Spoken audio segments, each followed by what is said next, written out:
All right, we'll get started. I apologize for the delay.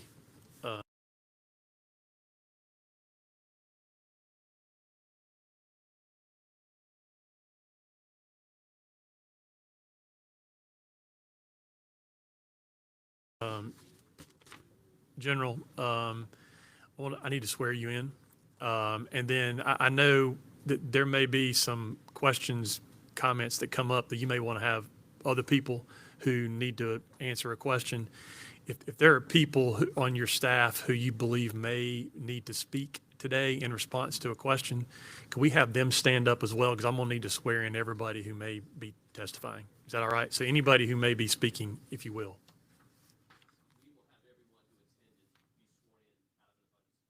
Okay, that's fine with me.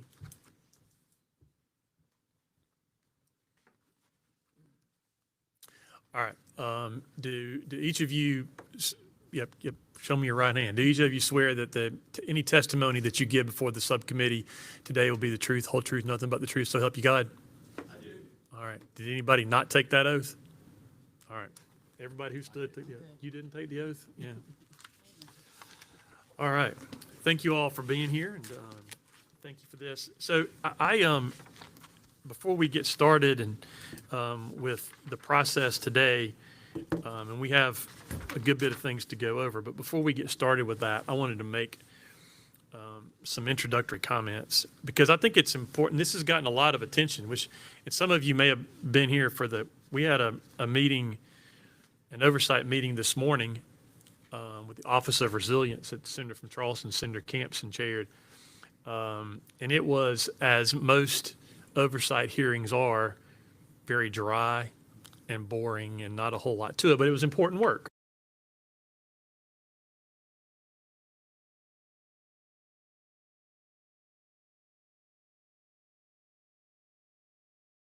But I wanted just to kind of give an outline of what this process is and also what it is not.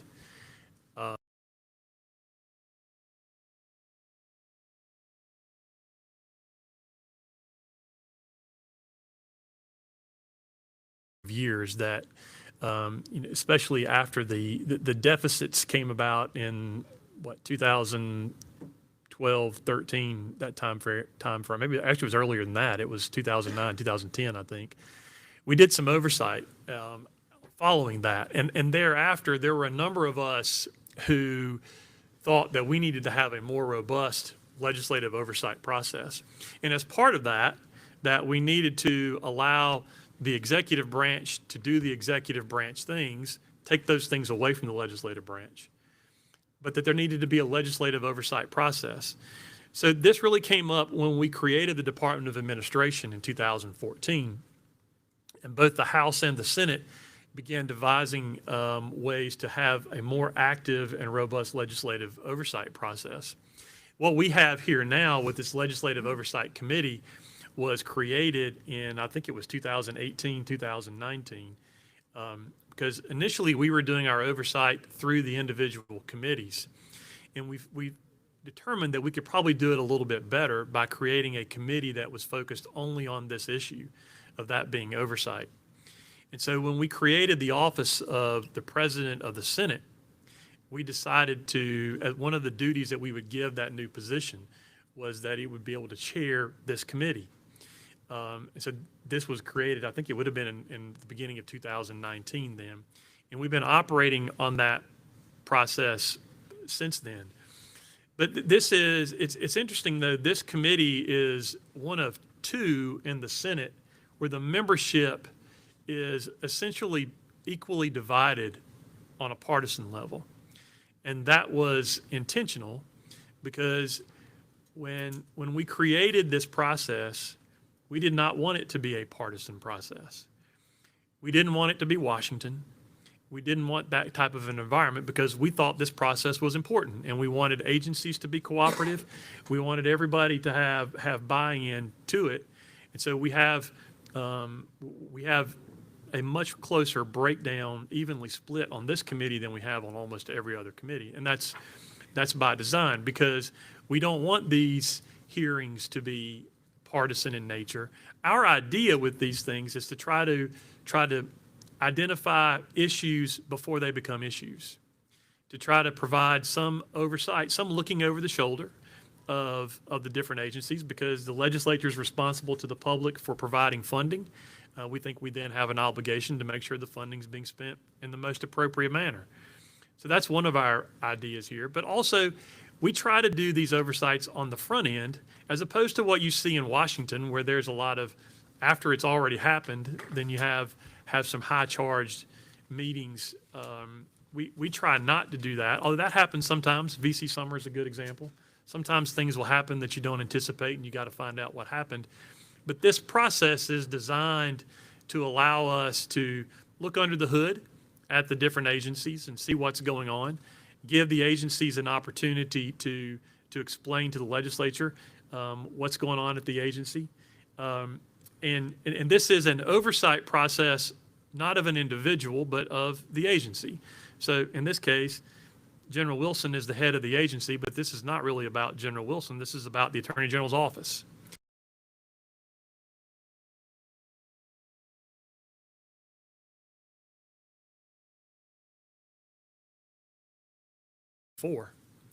When the president selected several different agencies that the Oversight Committee would look at, the Attorney General's office just came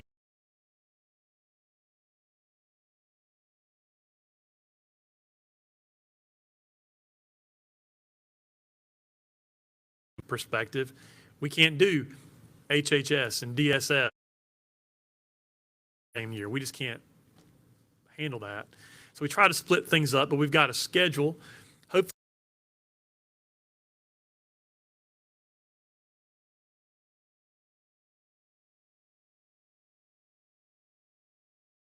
but what has happened here is we actually had a hearing. I think it was in this room, General, back in the spring, which is typical. We'll have our first meeting. The general came in, gave us a presentation, an overview of the agency's operations. We talked a little bit then about the operations and the budgetary issues. Following that meeting, what the typical process is that our oversight staff then will request documentation from the agency and also seek to talk to different employees in the agency. We did that here. Our oversight staff conducted interviews with a number of employees in the Attorney General's office, some at the executive level, some mid-level, all across the board. General, your office was cooperative with us in arranging for those people to be interviewed. Everyone that we asked to be interviewed did sit for interviews. I appreciate that. But that is an important part of our process in order to just to get so that we have a better understanding of what's going on. And then after that process, and that takes a few months.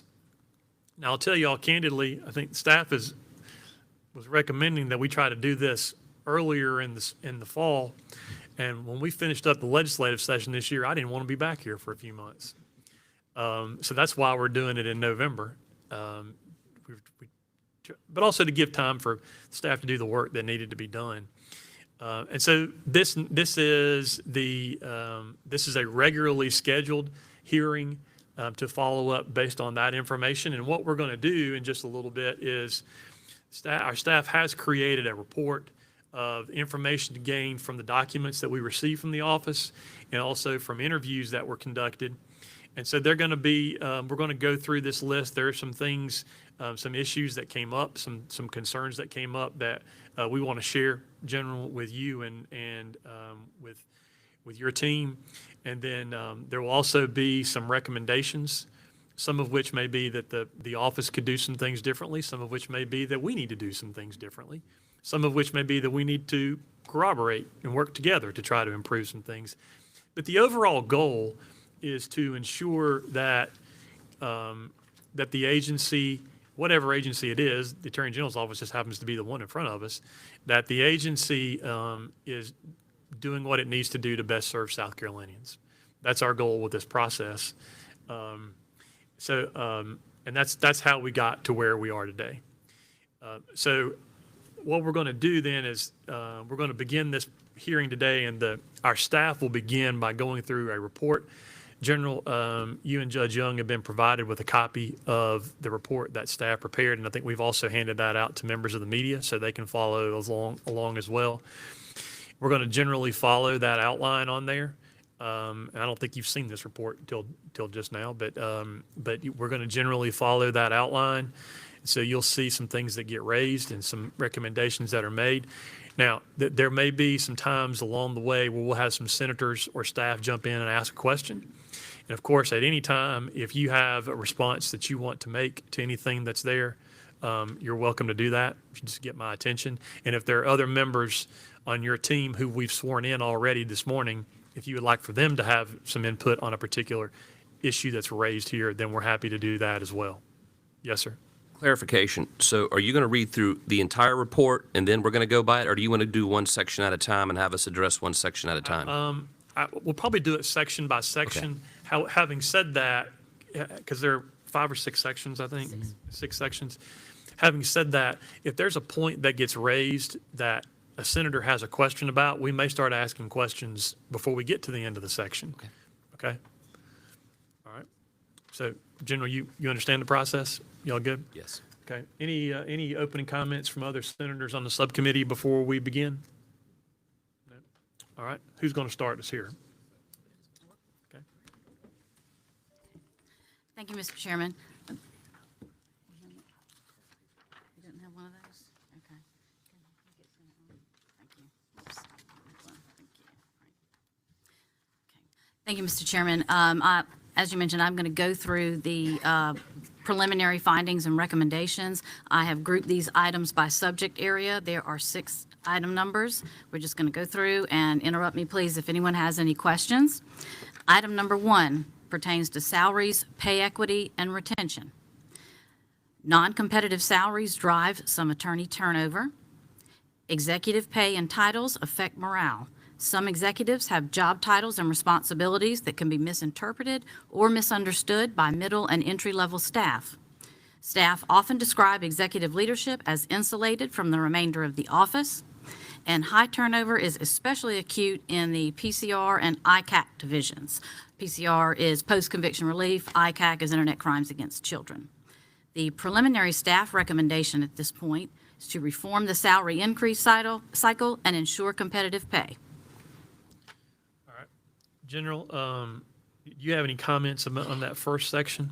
Yes, sir. If I may, before I address the specific comments, just a quick preliminary comment. I want to thank the committee and the committee staff over the last 6-7 months that we've been working with you. Your staff has been incredibly professional, courteous, prompt, providing us guidance as we try to go through this process. I actually love this process. I think it's great. I wish you had the bandwidth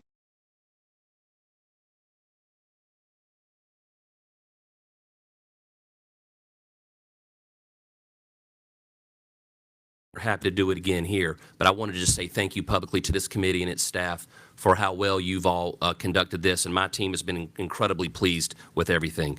So as to the first points, so real quick on non-competitive salaries drive some attorney turnover, and also high turnover, especially acute in PCR and ICAC. Those are the first and last comments under that section. Let me address those first. Do you agree with those findings? I mean, are you having issues with turnover in some of those areas? I agree with the first prong, and the fourth prong, it may be partially true, but with context. First off, when I became Attorney General in 2011, I think the average starting salary for entry-level attorneys was in the low 40s, and now the starting salary for entry-level attorneys is in the high 60s. We have also increased the salaries for frontline investigators, paralegals, support staff, people who are program directors. And so over the years, we have been driving an increase in pay. Starting about 6 or 7 years ago, we started aggressively pursuing increases in pay for the Attorney General's office, because I have always believed that the Attorney General's office should be a destination office. This is the state's law firm, the state's chief prosecution agency. This is the agency that the state counts on.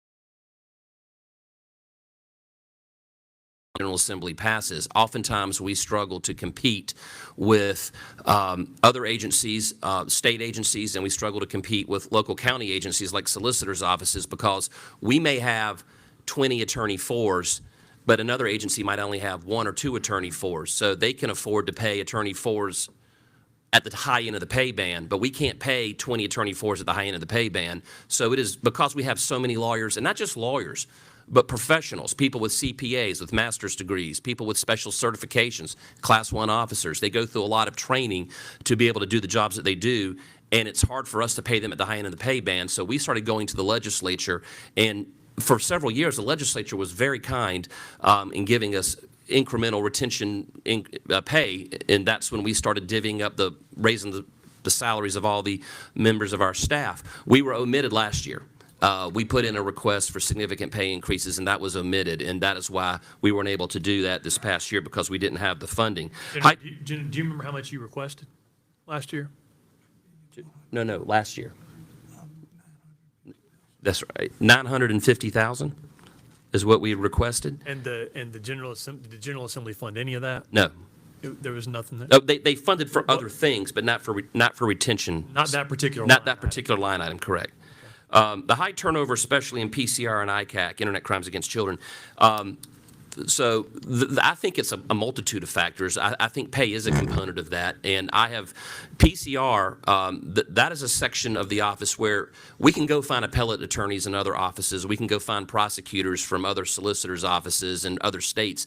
PCR attorneys only reside in the Attorney General's office, so it's very difficult to hire seasoned attorneys to be a PCR attorney because they don't come from anywhere else in state government. Civil attorneys the same. You can go to private sector, you can recruit from there, you can recruit people who want to be in public service, but PCR attorneys have always been very difficult. We handle all of the post-conviction relief for all of the 16 circuit solicitors, as well as all of our cases. And this is basically when defendants sitting in jail are claiming that their lawyer did something wrong or that the prosecutor did something wrong. And so we have to defend not only our work product, but the work product of the 16 circuit solicitors. The PCR statutes are antiquated. We're not even allowed to go back to the same judge to hear a PCR, who was the judge in the best position to adjudicate a PCR. And these PCRs get backed up, and I don't know how many thousands of PCRs there are per lawyer, but it is probably the heaviest workload that our PCR lawyers have. It is difficult to retain PCR lawyers because usually they're coming in relatively early in their career because, again, you can't hire seasoned PCR lawyers elsewhere. So we usually start them at the earlier entry level, and then of course, that entry level or that floor has been moved up over the last 10 years, but it's still entry relative to the other sections. Also, on Internet Crimes Against Children, these are men and women who basically look at the worst of the worst, the most offensive, the most horrible, horrific images and videos you can ever see. So, I mean, I view working in the ICAC division like a combat tour. It is very difficult. We recently, through the Attorney General Alliance, got a $100,000 grant given to our office for mental health counseling for what our attorneys, our prosecutors, what our investigators, and even our support staff have to look at each and every day. So I say all of that to say that PCR and ICAC, I think pay is a component of it, but there's context and externalities. So I would love PCR attorneys to be paid starting on day one on par with what appellate attorneys, civil lawyers, prosecutors are being paid. And we have some very seasoned PCR attorneys, and we are aggressively elevating their pay, but we have to kind of grow our own PC lawyers. And usually we take a law clerk that worked in the PCR section in law school, and then they pass the bar, and then we roll them into an attorney position, but they're brand spanking new, and we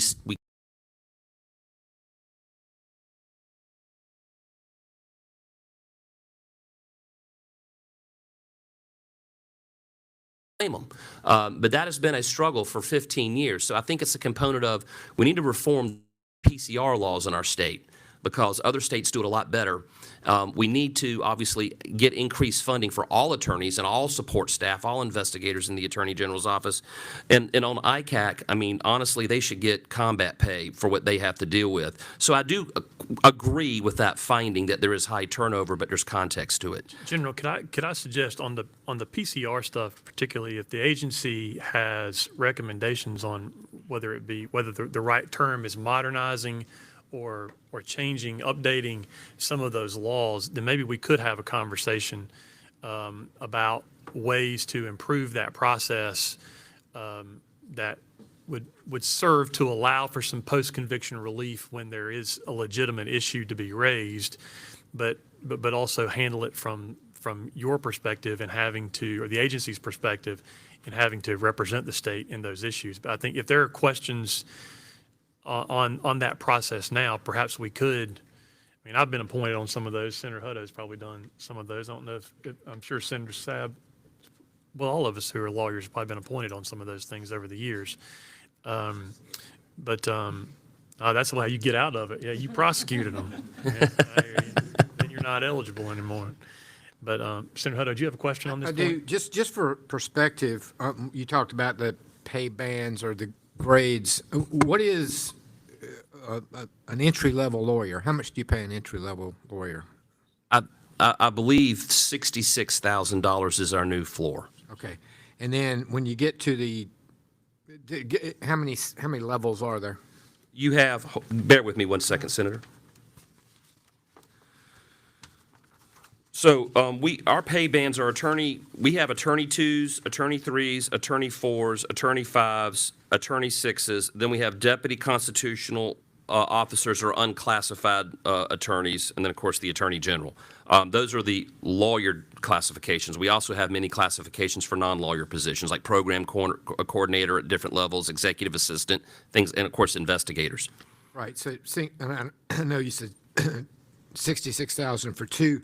Excuse me. So I would imagine that in the 2, 3, and 4 category, you are probably competing with solicitors and public defenders and lawyers and other state agencies at that level, and many of those would be pretty much right out of law school.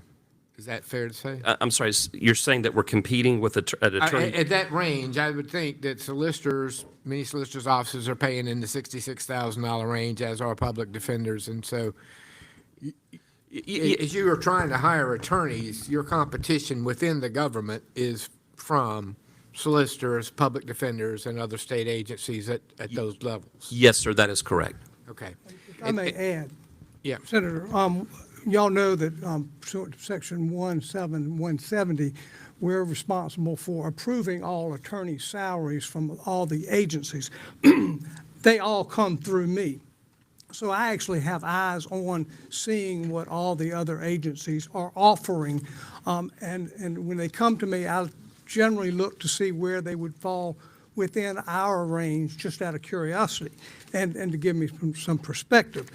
What I see is they are always at the higher end of what our attorneys make. If they're an attorney 2, they want to pay them over the maximum. And that's just consistent with every request that we get. We also know that some of the solicitors out there are offering up to $80,000, $75,000 start. We did an evaluation over the Southeast to see what the average salaries were for Georgia, North Carolina, and all the southeastern states. And that was really one of the bases of our request for the funding for this year that we're requesting, is that we are the absolute lowest in the Southeast, and we need to get up to about $75,000 entry-level attorney salaries. Otherwise, we're losing out over all the So other. you need about 10,000 more per attorney position to get to a base level. And then that would move up. There would be the accordion effect, that it would have an effect throughout. Otherwise, you get the middle-level attorneys don't get what they deserve because you put it all in one area. So It creeps up. Okay. If it, in general or judge, if you'd gotten the $950,000 you'd asked for, what were you planning? How were you going to appropriate that?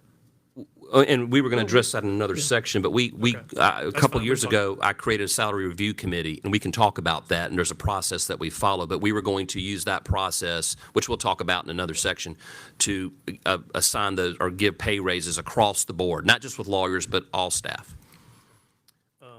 Senator Sabb? Okay. I'm sorry. No, it's okay. Just when you said other staff, I assume you've got the same challenges with paralegals. Yes, sir. Administrative assistants, and you're competing with the private sector, number one, but even within state government and solicitors' offices and PD offices, you're competing with them as well. Correct. And so let's just take a solicitor's office, for example. Do they have the latitude to pay? Is everybody paying within the same range for the same level, or they can outbid you, in other words? Well, their source of funding for their attorneys and support staff for the counties. And they don't have as many attorneys. I mean, I think we have 84, 85 attorneys. We have 90 FTEs for attorneys right now. We're in the process of filling them. But I don't know how large the largest solicitor's office is, but we're in the 340 plus range, and I think the largest solicitor's office might be in the low 100, and that would be a very urban solicitor's office.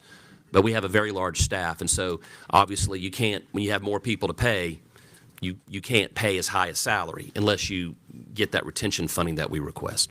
Okay, well, the first bullet point says that the salaries lead to turnover.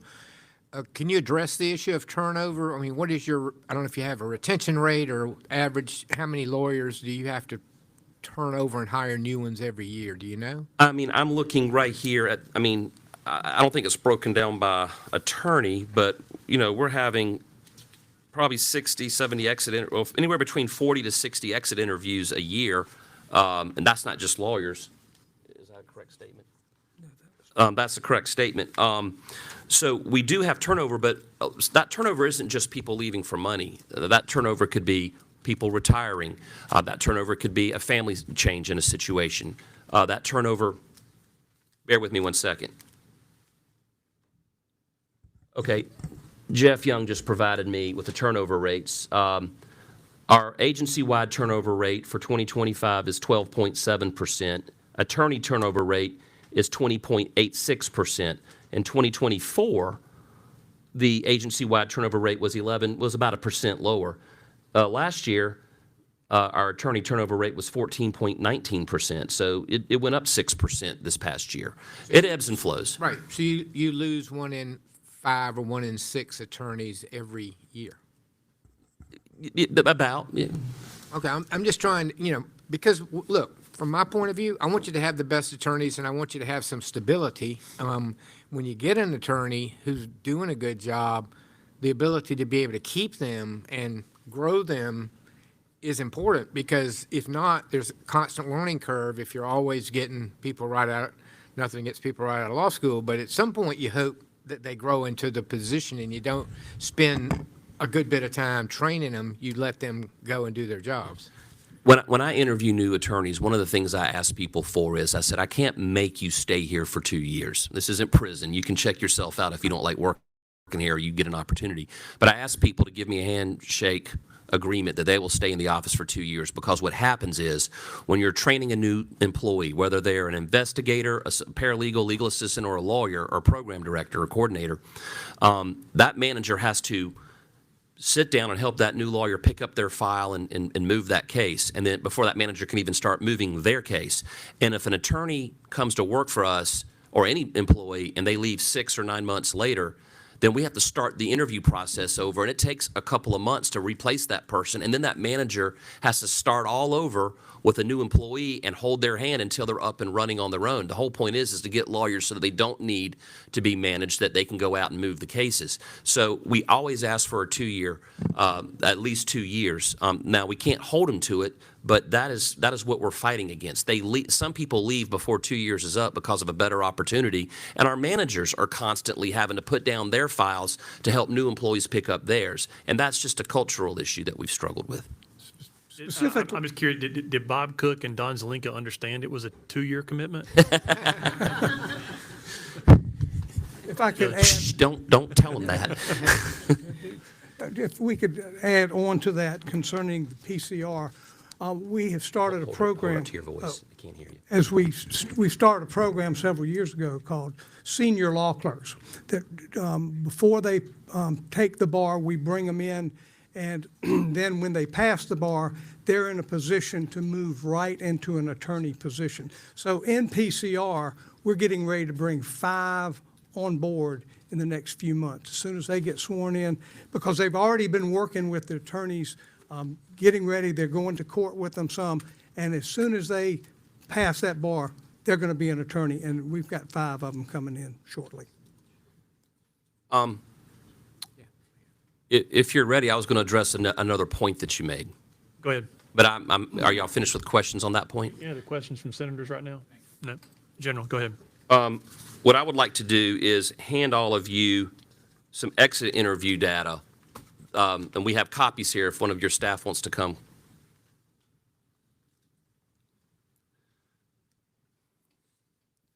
So I presume that the bulk of your findings and recommendations come from exit interview data. And I think it's important to unpack that. So one of the bullets you said, staff often describe executive leadership as insulated from the remainder of the office. And I was going to address that point next. So the population that you're polling, I presume, are mostly exit interviews. These are people who are leaving the office for various reasons, and I'm sure some of this may have come from people who are still in the office. Most of the people who leave our office are leaving because they're retiring. They're leaving because they've got a wonderful opportunity to go to the next chapter of their life, maybe in the private sector. Maybe they have a family member moving. There's some personal issue, but it's not because they're not happy with the office. From time to time, we do have employees that leave who are malcontent and disgruntled, and they obviously on the way out the door, they give us poor marks, or they give poor marks to their supervisors or whatever, and they vent. This is the first time that we usually hear about it, and sometimes when these people leave, we're kind of glad that they left. We can't say that, but we're glad that they left. But I say all of that to say this. I've given you all some bar charts that when we ask people to leave, they're asked to do evaluations on a bunch of things, and some of those evaluations are over frontline leadership as well as executive leadership. The questions that they are asked, for instance, are as it relates to their supervision. We're asked them to grade us on a scale of 1 to 4, with 1 being strongly disagree and 4 being strongly agree. The questions we ask them are, my supervisor demonstrated fair and equal treatment. My supervisor recognized my contributions and talent to the office. I was comfortable speaking with my supervisor. My supervisor encouraged and listened to my suggestions and concerns. My supervisor resolved my complaints and problems. My supervisor set an example for others by following policies and practices. They were, on each of those questions with their immediate supervisor, they were supposed to give a rating of 1 to 4. On the next section, on executive leadership, the questions are as follows. They were asked to rate each of these questions 1 to 4, meaning strongly disagree to strongly agree. I was comfortable speaking with executive management, which includes the chief deputy, myself, and other senior leaders. The executive leadership cares about its staff.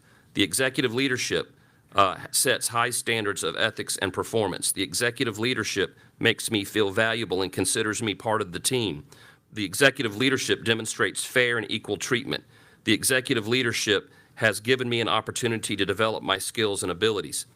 And then if you go, there's a graphic here, exit interview data from executive leadership. So for 2025, there were 21 people who filled out. We probably had more to leave, but we had 21 people participate in that survey. We received 10 4s, 9 3s, 2 2s, meaning that they rated us between 2 and 2.9, and nothing in the red. For the year before, out of 19, we received 8 4s. This is just to the executive leadership. 6 3s, 4 2s, and 2 reds. If you look at the overall, and I'll show you there's a graphic in here. This is unpacking this, but the executive leadership is in the 90% range. Like we're hovering right there between mid 3 to 4, meaning we're not perfect, but everyone either is somewhere between somewhat agrees with those statements to strongly agrees with those statements. Yes, do we get 1 or 2 people who are leaving disgruntled? And by the way, the results are the same for the regular supervisors. It's all between mid 3 up to 4. And so I say all of that just to lay a foundation that when you're looking at the exit interviews, and staff is saying that they often describe us as insulated from the remainder of the office, the data that we're getting is the exact opposite. Are we insulated from certain people in the office? Maybe. We're all fallible, sure. But I can tell you, we try to walk the halls. We create opportunities for staff to give us feedback. We create opportunities for staff to engage us. We create opportunities for staff to take ownership of the office and the office culture. We've done so through creating an IT steering committee, a best practices committee, a friendship fund. We created a leadership development program. We have other committees that we have created to give the staff a feeling of belonging and engagement. And I have an open door policy. Every single staff member, before they leave my office when they're hired, I tell them, I know I'm the boss of the agency, but you're also a citizen of South Carolina. You have every right to come up here and have a conversation with me about anything that you want. And I know the judge does the same thing.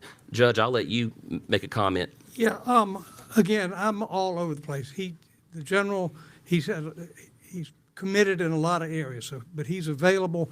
I'm always walking the halls. I know almost every single person in the agency by their first name, and I see them all the time. So sometimes I think I'm down there too much, but if they have a concern, then they can bring it to me. But also, one thing we did on the exit interviews recently is the old exit interview had an area they could check a box, and their supervisor did not get to see the exit interview, nor their supervisor's supervisor did not get to see it, and we had to abide by that. We have taken that off because the one person who can help the most is the supervisor, and yet we're shielding them from seeing what the exit interview is. I say we were shielding that. We're not doing that anymore because the supervisor has to see it in order to make the changes. Judge, are these exit interviews, are they in writing or are they done in person? How are they done? They are done generally on a computer, Okay. electronically. Is that a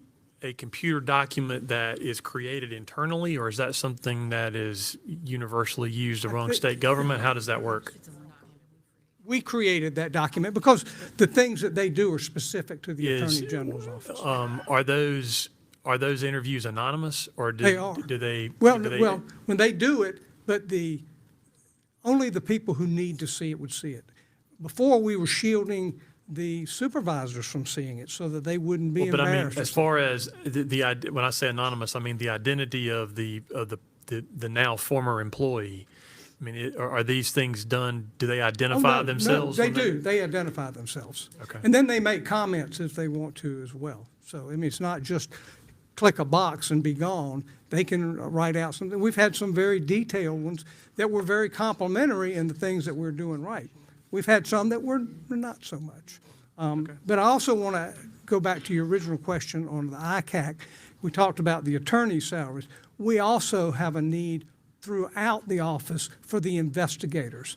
Right now, DSHR will not put them on the same level as law enforcement. They see them as just investigators who don't carry a gun or are just looking at records. Our investigators carry guns. They're first-class law enforcement, Class 1 law enforcement. They are doing the same thing that every officer out there on the street does, except for they don't give tickets to people. But they are kicking in doors. They are doing all that. And that's something that needs to be addressed sooner than later. One additional follow-up, and I was reminded by Ms. Wilson.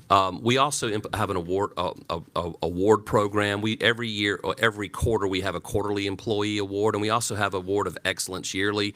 And we were able to, through our best practices committee, we were able to give a bonus, which we're authorized to do to employees who achieve that award status. And so these are things that we do. We have a little office party. It's usually just, during the lunch hour or something, people come up to the conference room, we announce it, and there might be refreshments or not, but we try to praise our employees and recognize those who stand out. I had a question from Senator Moore. I'm sorry. I just want to, before we leave this first category, if you know, about what percentage of the turnover is salary related?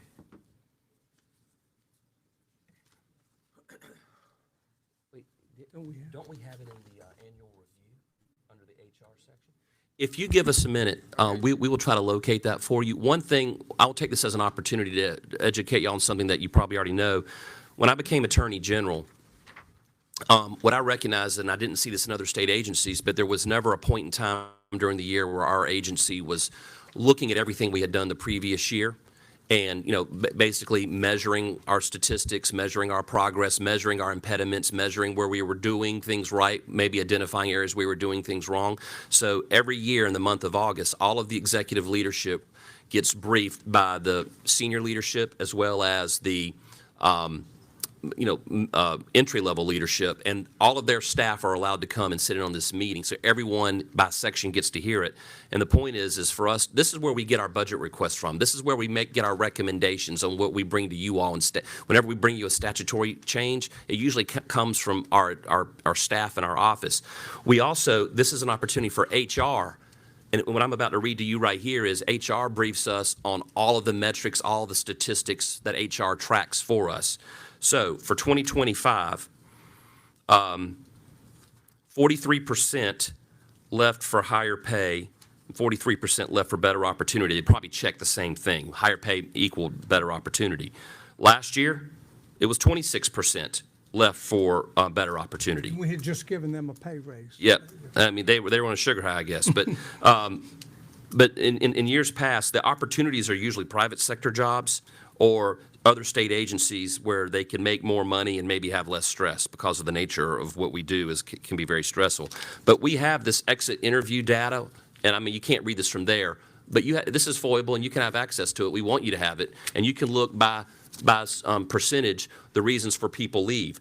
We have it under higher pay, better opportunity, benefits, overworked, child care, relocating, things like that. You can read that. There's one more bullet. There's one more bullet under section 1 before we move to section 2. I still got a couple questions. Oh, I'm on sorry. section 1. No, go ahead. No, that was very informative what you just said, because I wanted to, I mean, if it's pay, and it sounds like year before last, it was almost half the people left because of more opportunity, then we probably need to address that. The ICAC folks, and I get it, because I've talked to some of them and passing legislation, they almost are seemingly de facto eligible for PTSD, pay, because they're just having to watch awful stuff over and over again. Do you have some sort of a, I don't know, mental health program for these folks too? Yes, sir. We just applied for a grant, a $100,000 grant through the Attorney General Alliance, and that grant funding, and we do. Was there something else? That includes mental health counseling. So we do have that for them. Also, another thing we do, Senator, and we've had people that have gone into ICAC and they're there for a couple of years, and then they ask, "Hey, can I go to another section?" And of course, if we give them first right to find there's a vacancy and they want to move, I kind of view it as a combat tour. You're not supposed to live in a combat zone for the rest of your career. We've had some people stay there for 7, 8, 9, 10 years, and they're amazing human beings. But we've had some people that are not there very long. I understand that. So the final thing is just, my wife and I talk about this all the time since we both run small businesses. You want to reward your staff, but it just seems to me that every time you give somebody a merit bonus, you have now alienated the other 20 people that did not get it. Do you find, I like the idea of you having an award and then giving people money, but is it also demoralizing to everybody else who thought they should have won? Okay, more than one person get it. First off, we do have opportunities for merit bonuses outside of the award of excellence or the quarterly employee. We try to do that during the holidays. We have the budget for it. Y'all have allowed us to by law. And we give, I don't want to say a number, but $500 or $1,000. We also pay for all the bar license fee, the bar the attorneys to get their bar license renewed. We pay that. That is like You pay their CLE hours? Yeah, we do. Okay. We provide them opportunities for free CLEs. They get that through the solicitors conference, but we also have other CLEs. So we try to take as much burn off, usually during the holidays. I think the $500 bonus came as a result of it's $750 to $1,000, but that came out of the Best Practices Committee, did it not? I think it was the committee that we created of employees made that recommendation to us.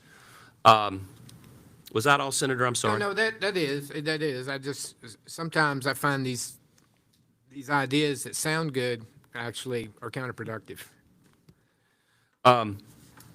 You Well- have anything else to say on this point, or Yeah. can we move on to number two? There's one more bullet that y'all addressed, and it was executive pay, titles affect morale. And oftentimes misunderstood or misrepresented by middle and entry-level staff. And I don't know who made those comments, but what I would say is that there are a lot of reasons that you pay staff a salary. Some are quantifiable, some are not quantifiable.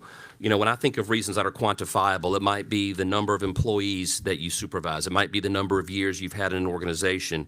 It might be specialty training or education, a degree. You're a CPA, you're an attorney, you're a Class 1 officer, you have an MBA, you're a CPA. Those are all quantifiable.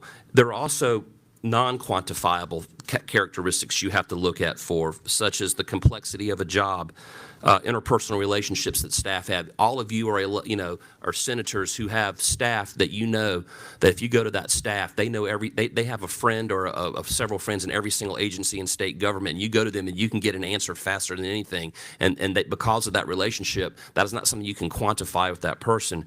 There might be unique experiences that members of your staff have that set them apart from people who might have better education or more years in the system.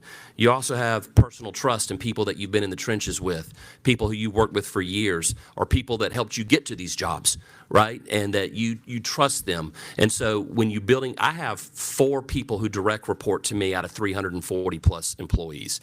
I have 3 of them are at will, 1 of them is appointed. Judge Jeff Young is the chief deputy, Whitney Michaels the chief of staff, Matt Gates is director of government affairs, and BJ Nelson, raise your hand BJ, is head of the crime victim services division. Those are my 4 direct reports. When I look at these people, it's a combination of quantifiable and unquantifiable factors that go into their salaries. And so when junior staff or people they go to the state website, which everybody does, and they look at that, I'm paying someone to manage 90% of my office, a salary commensurate with his many years of experience, his pedigree, former judge, legislator, people who've been here for decades, or people who have specialty training or have 8 to 10 years of policy work, people who have an MBA, people who actually I have worked with outside of the office that I have a great deal of trust in, and they have those interpersonal skills with federal agencies, with national trade associations that we support or we're involved with. They have relationships with people in the legislature. These are not things you can put a dollar amount on, but they're just invaluable because they're unquantifiable and they bring value to the team. So when I pay someone, or when I agree to pay someone a salary, I usually look at what people like them are making in other agencies, or what people are like them are making in other state AG's offices.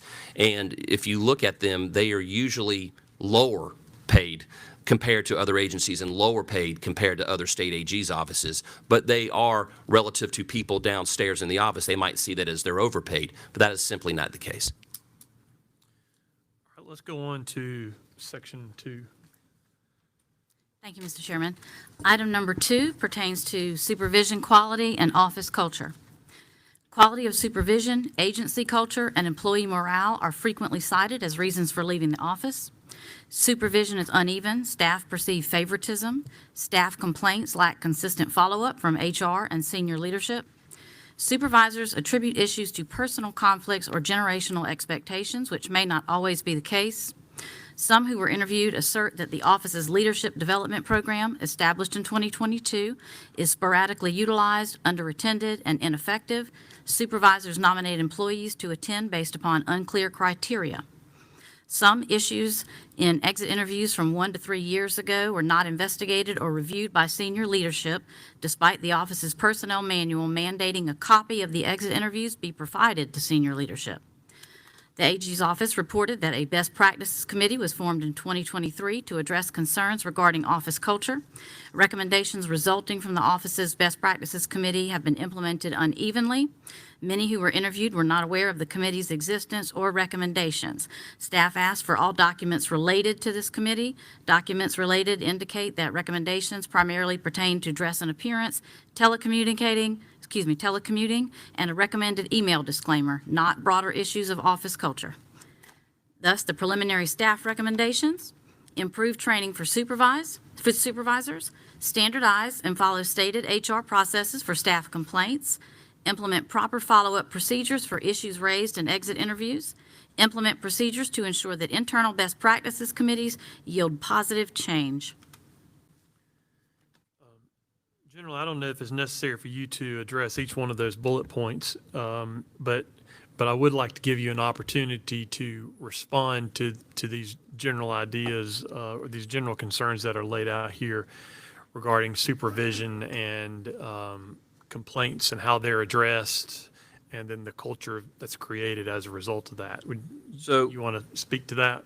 Absolutely. And real quick, I will go back to what I said under section 1, just to say, I'm assuming that the population that you're polling is coming from exit interviews and maybe some current staff? So we looked at an extensive number of exit interviews. Our staff also interviewed a number of folks on your team at different levels, right? So some executive level and some mid-level, and then some lower level folks. And then I think we also talked to some former employees who did not have exit interviews that we looked at. Okay. All right. So we've looked at some of those written exit interviews, but we've also talked to people. So let's start with, so over the years, the one thing I've always tried to do with the team is to give the employees as much feedback and as much buy-in as they can. Maybe some of these criticisms I have blind spots on, and I'm open to that. But when it comes to the leadership development program, this is an idea that I had 5 years ago, and we implemented it 3 years ago. The program was implemented with support from the State Department of Administration, the state HR. It was also supported by the National Association of Attorneys General. And it was leadership and management. It was a certified accredited course where you could get certification credits. It lasted a year, and we would have a minimum of, we would try to start with at least 24 applicants a year, but we were graduating anywhere between 21 and 29 people a year, because some people would carry over a year. I think over a 3-year period, we had 67 people complete. Is that correct? 67 people completed the leadership program. It started with senior leaders, and then and by the way, it was diverse. It wasn't just lawyers. It was non-lawyers, program directors. It was diverse in every aspect. We even, toward the second and third years, we were picking people who were not in leadership positions, but had been identified by their managers as these are people who are leaders without a title. They have leadership potential, and we want to cultivate that. So this was a full-on curriculum where they actually got accreditation, or I don't know if accreditation is the right word, but we had a graduation ceremony. We had former governors, university presidents, and we even had a basketball coach come and speak at the graduating ceremony. We did this just to kind of show them that we wanted to elevate this program, and this program was offered to everybody at every level. By the time we got to the third year, the feedback that we had gotten was that the management leadership is great, but we need more job day-to-day training, like training on Microsoft Office Suite. We need training on document management Microsoft Management Suite and document management systems, and other types of software that the employees use to do their day-to-day jobs. So I call them soldier skills that at the individual level that people have to do their job.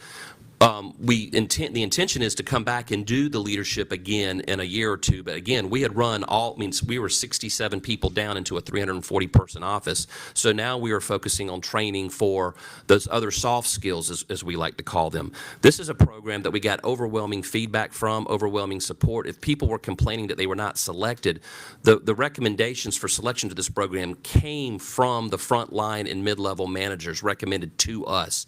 Is there anything else Tammy Wilson managed, she's right here. She was my right arm on this leadership development program. We created the Best Practices Committee, and we asked all the managers to go to their sections and give us delegates to serve on this committee. We did the same thing with the IT Steering Committee. I wanted every single section of the office to have buy-in onto what kind of technology we were applying to get as vendors in our office, because everyone's inputs into the legal system or into our office are different. How a prosecutor is managing a case would be different than how a civil attorney is managing a case. How an investigator is trying to get information from document management software might be different from how a program coordinator coordinator or a secretary is getting it. So I said, I want people at all levels, not just lawyers, not just high-ranking people, but like if you've got a 24-year-old, legal assistant who wants to serve on this thing, send them. So we pushed all that down to the managers and asked the managers to poll their office people in their sections and give us representatives to serve on this best practices committee and the steering committee for IT infrastructure. So if people are saying that they're not aware that we have this committee, I'm sure they're not aware, but I'm completely shocked because all I can do is push it down through our leadership team, which they did, and then we received the feedback back from them. So when it comes to these things, I would say this. We have created a salary review committee to try to make equity in how salaries are given out and transparency. We created an IT steering committee to give every employee of the Attorney General's office buy-in to what type of technology we're going to implement and get for their use in their jobs. We created a best practices committee so that people could have buy-in to the rules and the policies that they want in our office, as well as impact the office culture. We created a leadership development program designed to not only train current leaders and managers, but cultivate those qualities in future leaders and managers who aren't even in leadership positions yet. We've maintained the Friendship Fund, which is the whole purpose of that is to support office events. When we have a death in the family or a death in the office, to rally around that grieving family. When we have a celebration or a retirement, this Friendship Fund goes to support that. And then I implemented probably the only Attorney General in history and probably the only agency director that does an annual review every year to give every single section the opportunity to report to us what they have done over the past year, what they would like to do over the coming year to give us the good, the bad, the ugly. Where am I failing you? Where is the chief deputy? Where are the senior division leaders? Where are we failing you? Give us feedback. What laws do you want passed? What money do you need? What are the issues or the impediments to you doing your job? Give us the feedback. And we have that in these books. And so maybe we'll have people slipping through the cracks and maybe we can do a better job. But I assure this committee that we pride ourselves on trying to put the men and women of the Attorney General's office as a priority because they are our greatest commodity, and we cherish them, and we want to support them. I don't know what else I can do. Well, on that point, I would just, I guess my comment would just be, especially now that these things have been expressed here, for you and your other members on your executive team, just to be aware that there are some concerns apparently from within the staff on those issues. So just, right. Senator, I have a copy of the annual brief book that I'm happy to give you if you want. But this is the book we spend 2 to 3 days every August going with every section by section, all the statistics, all the issues, all the requests that they give us. So if y'all would like a copy of it, we can provide you with one. Any question from the senators on this point? All right, let's go on to number 3. Thank you, Mr. Chairman. Item number 3, executive staff versus broader office dynamics, undue outside influence, and increased scope. Staff reports favoritism and pay disparities. There's a disconnect between executive suite perceptions and staff experiences. Unreported or underreported outside political employment, which may be inconsistent with office policies. Current and former staff have concerns about undue external influence affecting program administration. Voc-VAWA grant funding, human trafficking task force undermined by external pressures. Other entities seen by staff as having undue influence on the office's priorities and program funding. Long-term staffers express concern that expansion in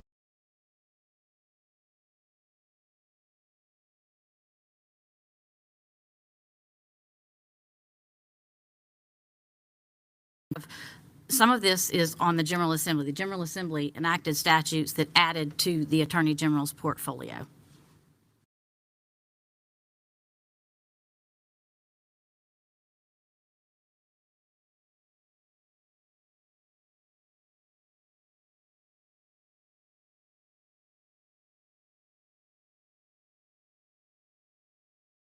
Your office is responsible for that should not be within the purview of the Attorney General's office? Are there things that are in other agencies that you have identified that should be within the Attorney General's office? I'm curious about these programs and about how they've been assigned, and if they are properly with you, or if there are others that are more properly should be with you. Do you have any thoughts on that? So a couple of years ago, I created what's called the Valor Program. It's the veterans. It's the veterans. Make sure I say it right. Veterans Active Reserve Legal Outreach Program. So, if you are if you're a veteran, or you're the spouse of a veteran, even if the veteran died, and you're a spouse of a veteran, and you would like to receive a will or a power of attorney, this program, and we have a full-time equivalent in the office. This person works with the state bar and local bars, as well as the Department of Veterans Affairs, as well as other veterans-related groups all over the state, and we travel around the state to do clinics to help people in your respective communities get free wills, free powers of attorney they otherwise would not be entitled to. This program, I think, is very popular in our veterans community, but as the program has grown, I believe that it might be better utilized or better served under the Department of Veterans Affairs. They would, I mean, we don't want to give up our FTE, and we love our person that does it, but you know, the Veterans Affairs, I am told, would be happy to receive this. They would just need an FTE for it. But this is one of those things where years ago, like almost 7, 8 years ago, we created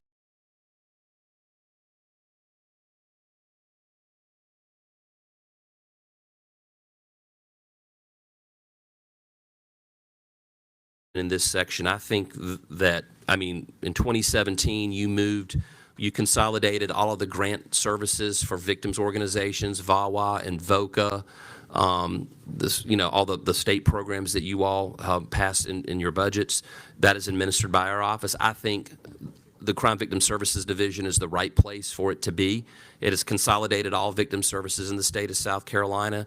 Also, in addition to dispersing the grants, we have the ombudsman section where we are out there receiving complaints when a victim believes that their rights have been violated. We do the training of all the victims advocates and all the solicitors' offices and all the nonprofit organizations. We manage all the statistical data and analysis, and we think this program, it works very well. BJ Nelson's here today, and I don't know if she wants to say anything, and she'd probably say, in general, quit saying my name, but she runs this. She's a direct report to me, and I think these programs run very well under us. BJ, do you have any follow-on comments to what I've said? I agree. It's the best move that we could have had. I've been with the funding for about 40 You might want to. years.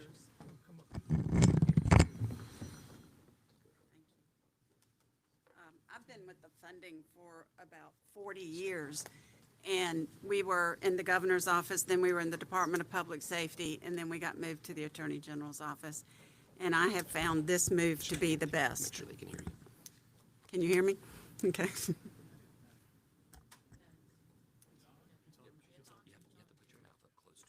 So the grant funding, those job duties, those aren't detracting from the prosecution of crime? I mean, those types of funding aspects that you're talking about, Ms. Nelson, those other, the grant funding obligations that the Attorney General's office has assumed, I mean, that's not taking away from other obligations? I mean, you think y'all are good with that? Yes, sir. Yes, sir, very much so. Okay. Any other questions on that point? On the broader point, General, how about the insurance fraud? We at one point looked about moving that to the Department of Insurance, just because it just seems to be, of all the crimes you have authority over, that one is one that I notice, because I get some of those cases. I'll get an AG assigned to it, and then we get ready to go to court a year later, and that person's no longer there. And I'm not saying that there's probably not high turnover in other places, but it just seemed a better fit to me to put that over with the Department of Insurance. And we tried that, or we considered that. I don't think the bill Y'all did ever. it, sir. Oh, Senator, have we done it? Y'all did it about 3 years ago. Okay, we've done So they've that. got Okay, well, good. I'm glad. They've got about 7 Great idea. attorneys Yeah. over there who are handling only insurance fraud cases. Okay. They still report or have to have authority by the Maybe Attorney that's what it General. is. They have to come to y'all to get signed off They're, on they're, warrants.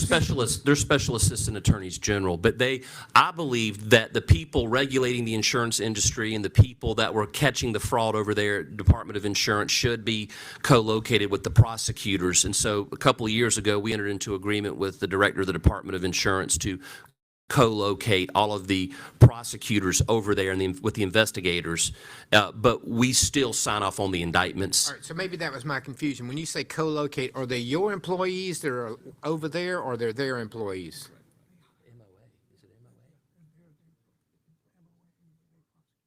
But it's set up by MOA, I believe, Memorandum of Agreement, where we put them over there, and they are still special assistants.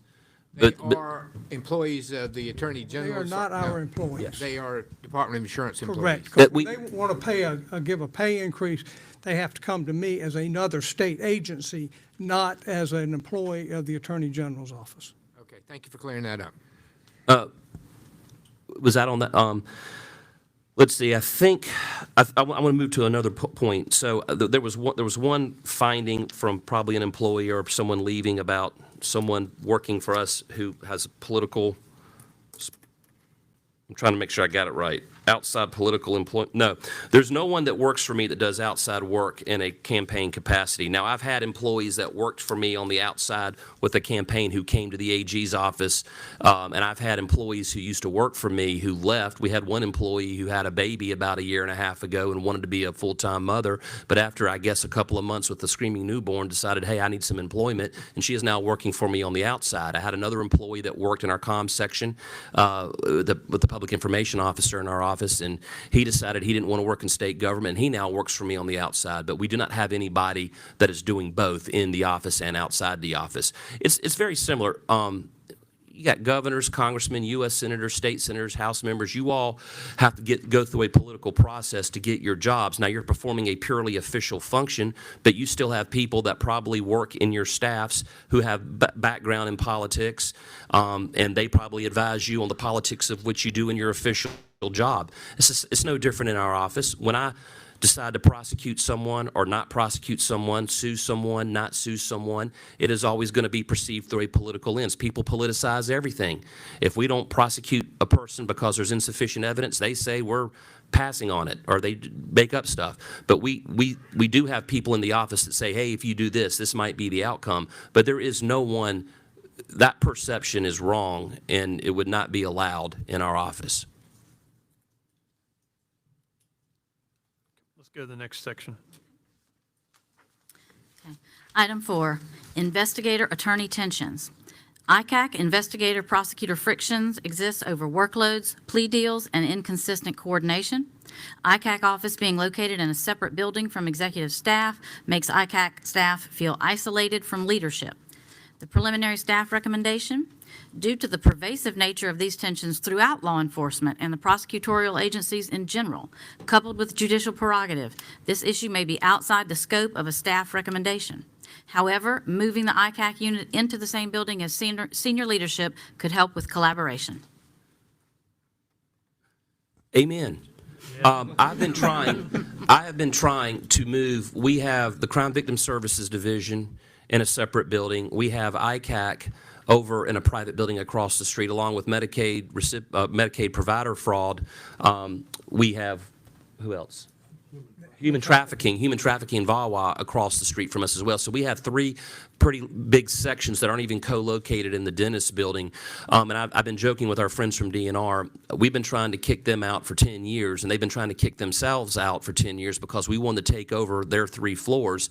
They have now gotten their building built, and they're out at the farmer's market. And now we have, y'all have given us, I guess, some starter money to refurbish the building and the 3 floors that they occupy. We have been trying to bring them back under one roof for years. And I will tell you this, the people over in the private buildings across the street, I don't know what employees are saying in their exit interviews, but when I go over there and I tell them it's going to be at least another year or 2 before you all move over to the dentist building, they start clapping. The ones that I'm talking to like being in the private sector buildings across the street because they're nicer, they're newer, and the dentist building is a good building, but it is, well, let's just say it needs work. And so I have not heard that they wanted to come back, but my goal is to get everybody in the Attorney General's, under the Attorney General's umbrella, back under, one roof again, and that has been our long-term goal.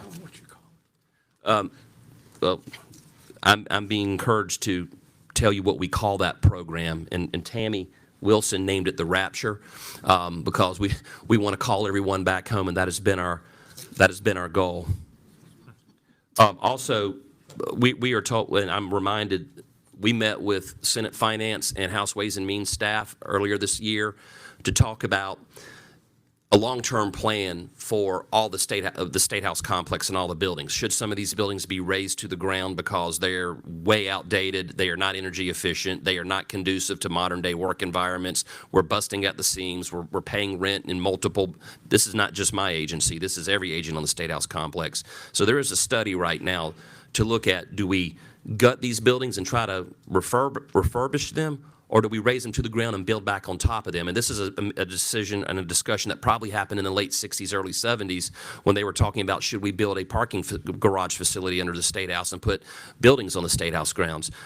It's a generational conversation. It's a very expensive proposition, but it is a conversation that is happening. We will continue to reside in the Dennis building for as long as you want us there, but this is a serious conversation that needs to happen, not just for the Attorney General's office, but for all state agencies on the State House complex. We've had issues in this building as well, so to have Blott and others. So, all right, let's go on to the next section. Item 5, burnout and morale. Burnout and mental strain is widespread. Workloads and lack of support from absent and/or insulated leadership exacerbate morale decline. Preliminary staff recommendation: increase presence and engagement of leadership among mid and entry-level employees, devise a better workload distribution system, increase recruiting efforts. General, you've made some comments already about burnout and the mental strain that's associated with some of the work that your agency's tasked with performing. I don't know if you have any more comments on this or not, but some of those things, look, the unfortunate reality is that some of the things that your staff has to deal with are not very pleasant, but they're things that are necessary in order to keep the rest of us safe. So anything you want to add to that conversation? Senator, the nature of what people do is very difficult, and the bandwidth, there's some of what your staff wrote in their findings I agree with. There are attorneys who are overwhelmed, overworked, the PCR especially. I mean, we need to reform that, and we need to raise the pay, but the burnout is high. That is something that I have been singing about for years. But the other thing I want to go back, and I know that the when you write that there is, let me make sure I'm reading this correctly. Is this section 4? 5. So I'm sorry, section 5. Yeah, absent and insulated leadership, and I don't know what that means, but what I'm telling you is, based on all of, this is the chart that actually contradicts that sentence. And again, I'm not saying that there aren't people in this chart that are giving the office 1s and 2s because they're upset about something. Of course, you have 350 people over a 15-year period cycling out 40, 50 a year. You're going to have probably 1,000 people that have worked for me over the 15 years. You're going to have people who are upset, and you're going to have people where we have blind spots and something fell through the cracks. But our feedback loop shows that we're scoring in the 90 percentile on approval of what the culture that we have created and the conditions that we have created. Now, are we perfect? No. Do we make mistakes? Yes, 100%, which is why I love this Oversight Committee, and which is why I love these exit interviews, and which is why I love the committees that we've created to give us that feedback. But when I hear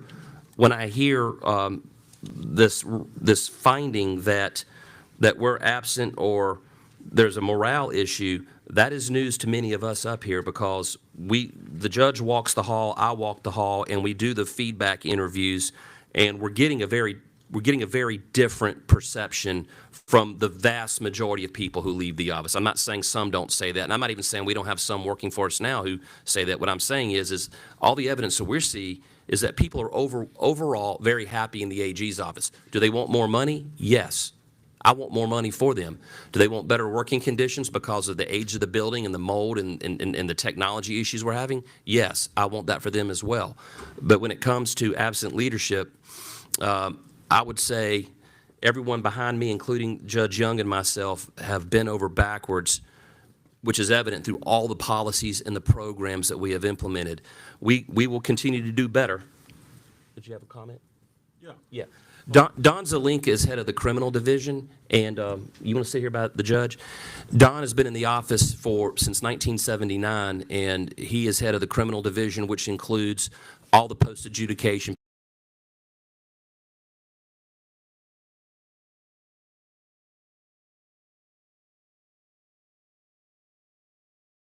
Over about 60% of the office, so that's who you're talking to. Yeah, let me address the PCR work.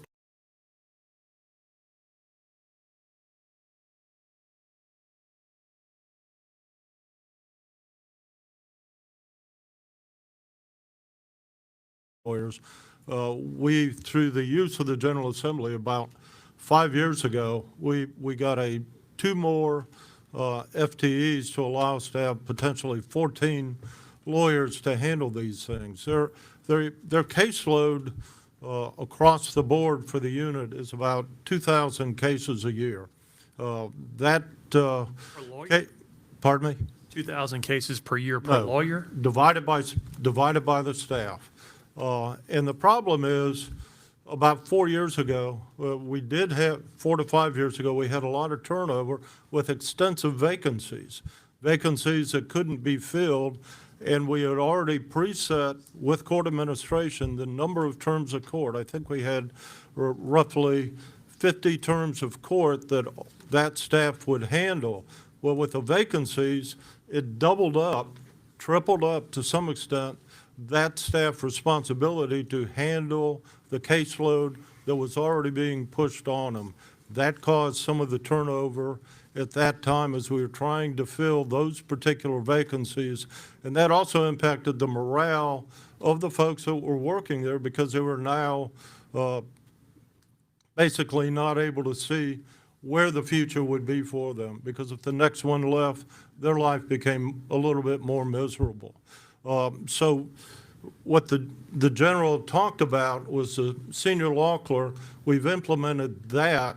That's added to it. We also asked court administration, and they cooperated with us. We cut the terms of court in half so the lawyers weren't jumping out of one term of court, having to prepare the orders for the judges, and walking into the next court 3 weeks later while they were trying to prepare, and also the pressure of the particular judge in the case who didn't want to waste court time. So we were trying to push as many of those cases through with a limited staff. It's evolved, and it's evolved very favorably. But right now, we've got lawyers. We've got 3 lawyers with 4 years experience, 4 lawyers with 3 years experience, 2 lawyers with 2 years experience, and 2 lawyers coming in with 1 year experience. And we basically only have potentially 3 vacancies we're having to fill. We had converted 2 of those things to paralegal positions. We also moved the largest circuit, the 13th Circuit, handling of PCRs, over to capital litigation to give those lawyers an opportunity to continue having their trial chops as they waited for post-conviction relief hearings to occur. So those matters were moved out. I took over unwisely the 11th Circuit PCRs, which caused me to deeply appreciate the type of work these new lawyers, these young lawyers were doing in their cases, and the support staff. We've had virtually no turnover in the last 3 years with the support staff and the leadership that's going on there. In this last year, as far as new employees, we have 1 new employee which came in to fill those vacancies, and we got 2 lawyers who've come in within the last couple of months. One of them is going to be a senior law clerk. So we're working to address a lot of that workload. In ICAC, bless court administration for the change in judge-run courtrooms because the ICAC people are on the road all the time, addressing motion hearings and the like with those particular judges. And that's become a very difficult situation for them.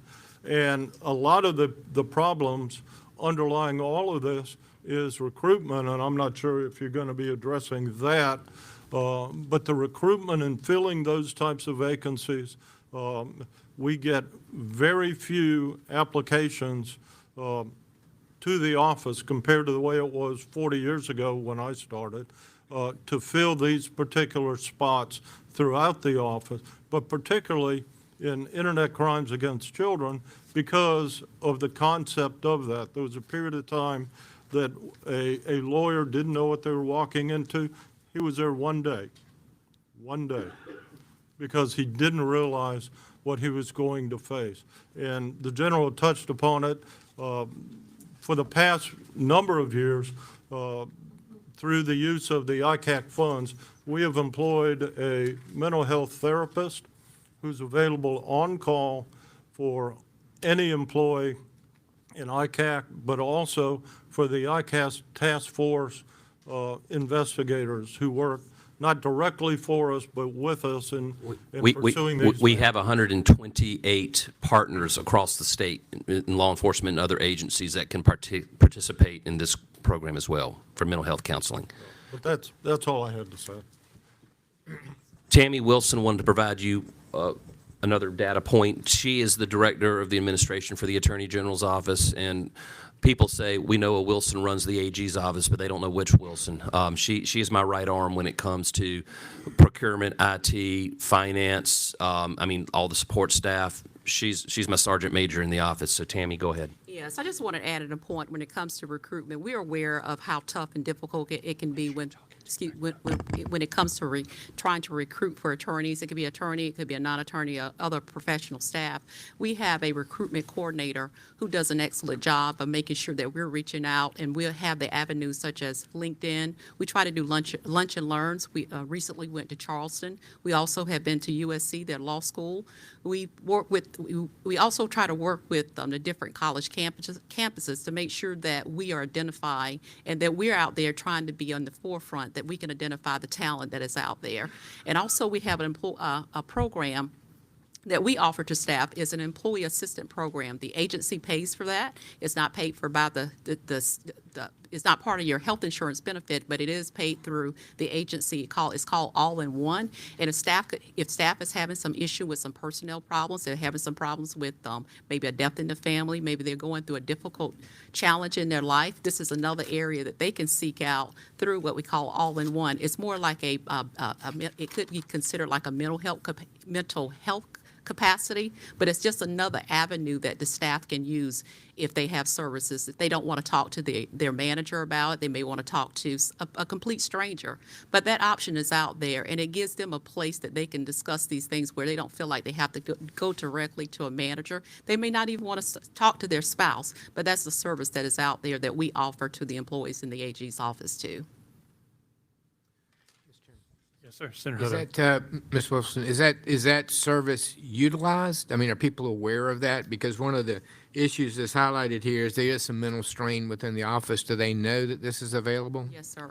We have this information. We capture it on our intranet. We also have brochures throughout the office. We have it in our mail room. We try to make sure that this information is accessible, so if they want to use it, they can use it privately, where they don't have to come directly to human resources or directly to our manager. So we try to make sure that there's avenues out there that they can see this information visually in the agency, that they're not, again, personally, they may not want to share it. So we try to make sure it's exposed in the right areas. Okay, thank you. And to the other Wilson, General Wilson, you mentioned a couple times, or we've discussed a couple times, the exit interviews that are done when somebody leaves. Do you have an ongoing process of just surveying the employees anonymously about concerns that they may have? Is there some way they can express those to you that would be addressed? So I know it was many years ago now, we had I invited the National Association of Attorneys General to come in and do an overall audit of the office, and they had they had a survey done. I think it was SurveyMonkey or something where it's anonymous and you can answer questions and get kind of a pulse of what's going on. And then I think we did it, didn't we do it, not the full review, but we did another survey a couple years ago? The deep dive?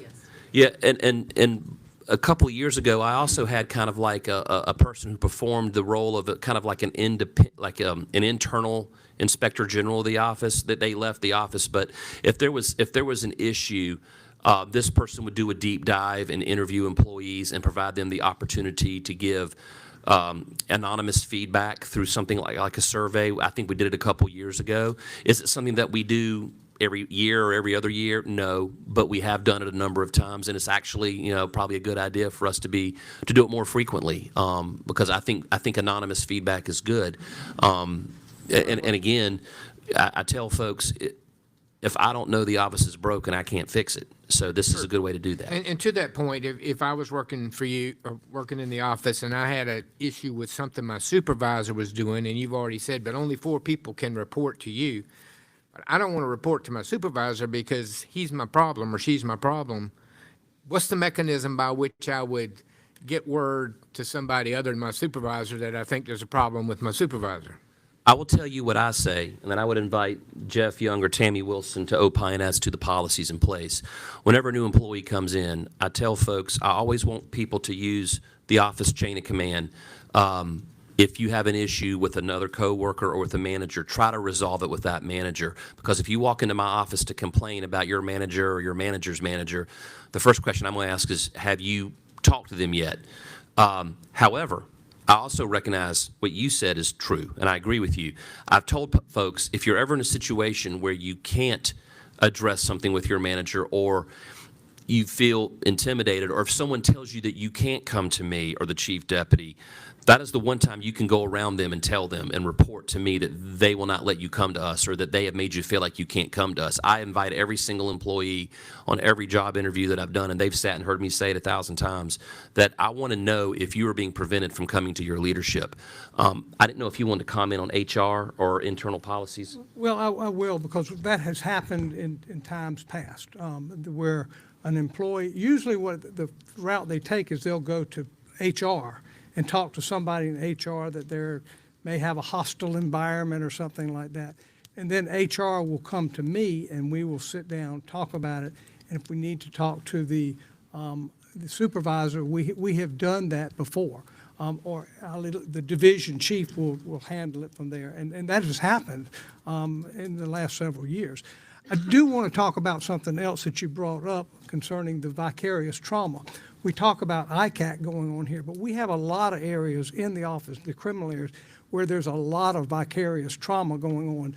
We handle a number of murder cases. We're doing the death penalty cases. We're doing the appeals, which require them they're not there in the trials seeing it, but they're seeing the data that's coming out, and they're having to review that. So there is we take cases from all over the state. Every single county sends us cases. And a lot of times, sometimes, they are horrible cases that we have taken. There may be a conflict, but that is something that goes on throughout the office, not just in ICAC or PCR.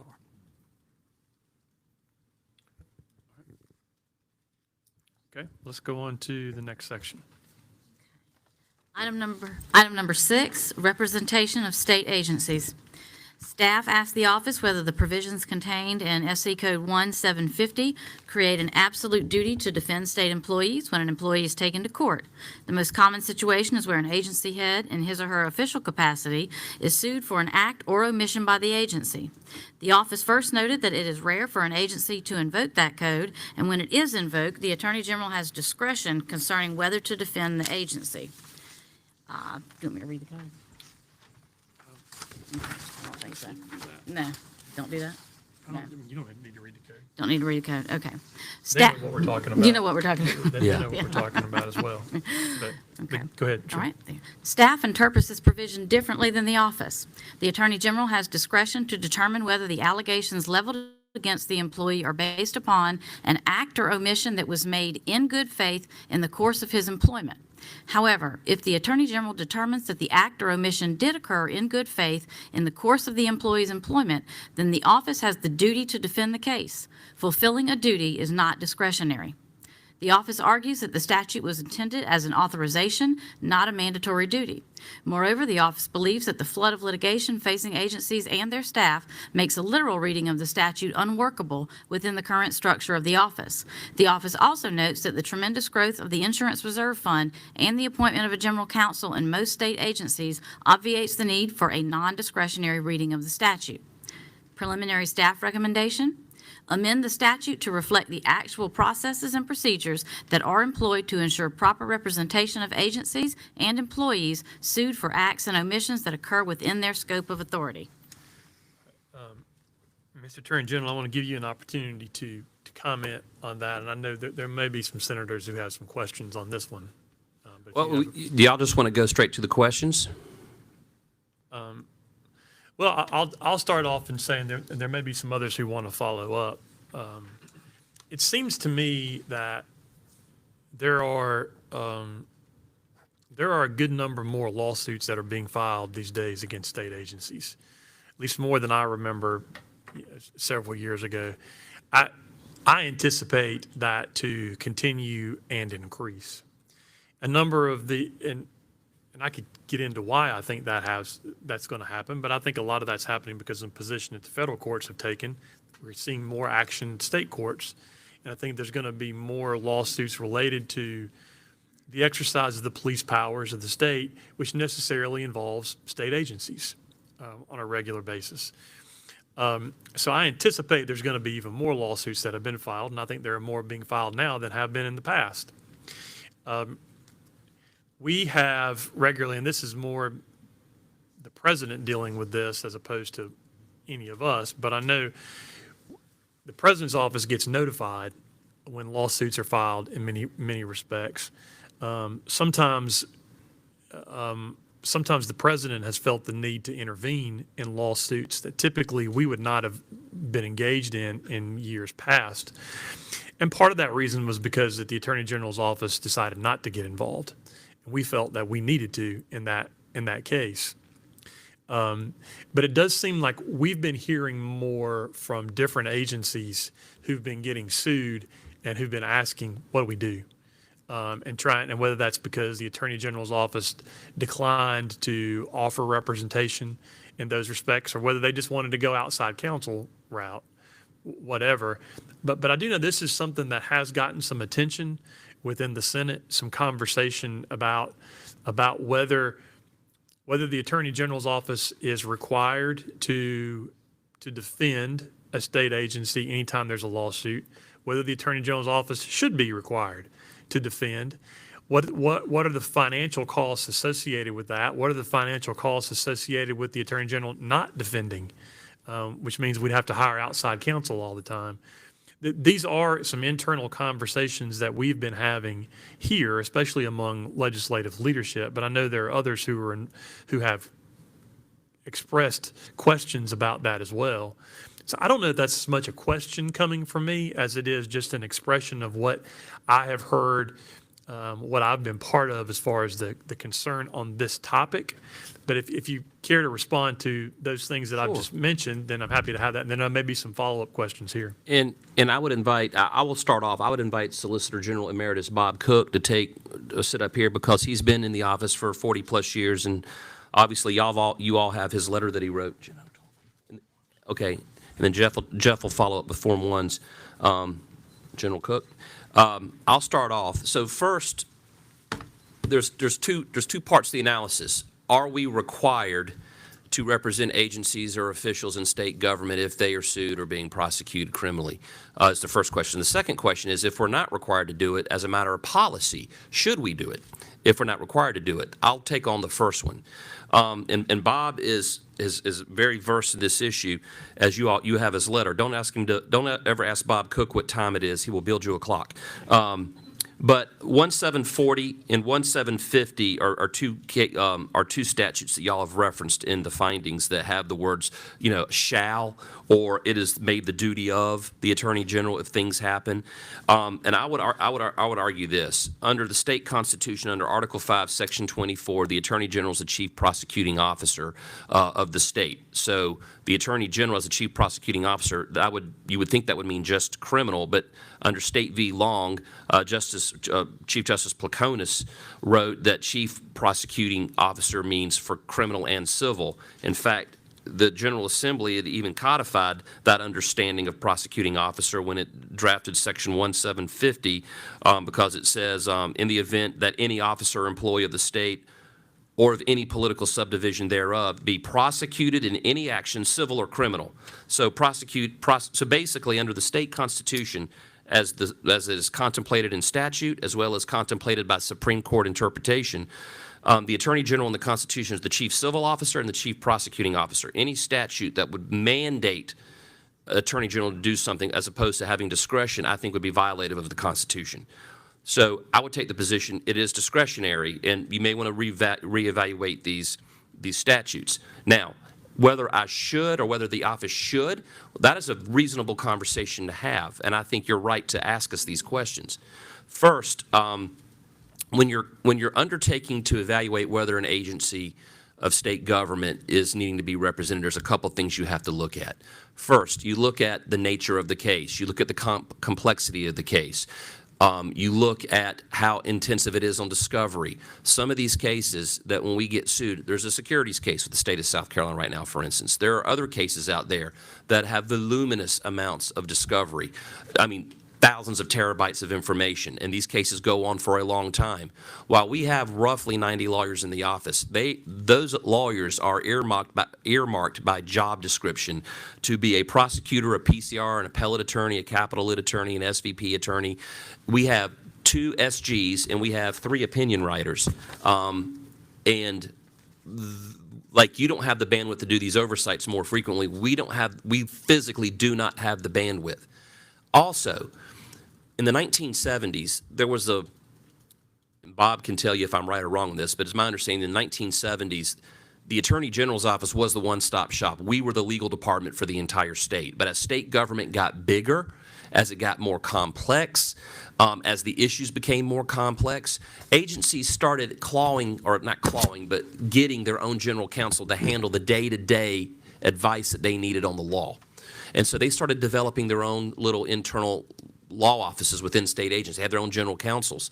And that just kind of pixelated over 20, 30, 40 years. So the Attorney General no longer became the one-stop shop because every single agency would have a boutique law firm in it. If it was employment workforce, if it was DHEC, if it was LLR, those lawyers would have a specialty area of law, and they became the experts.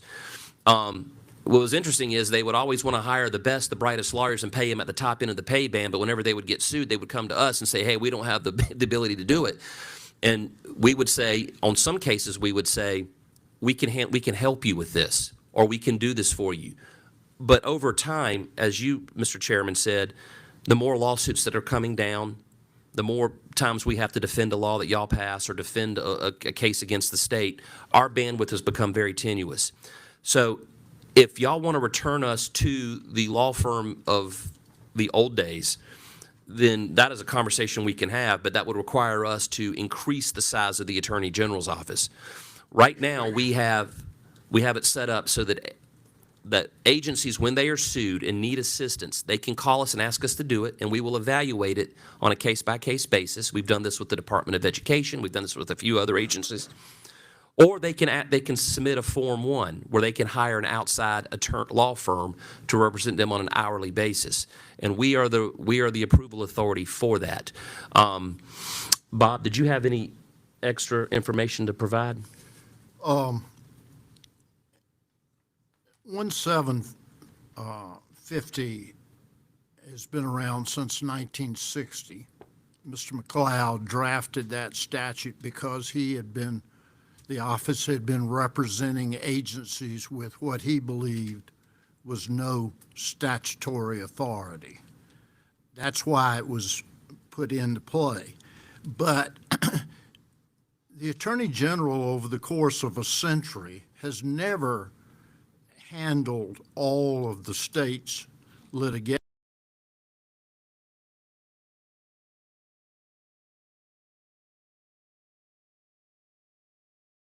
For the committee's view of the literal interpretation of 1750. It's there. It can be read literally. It just never has been.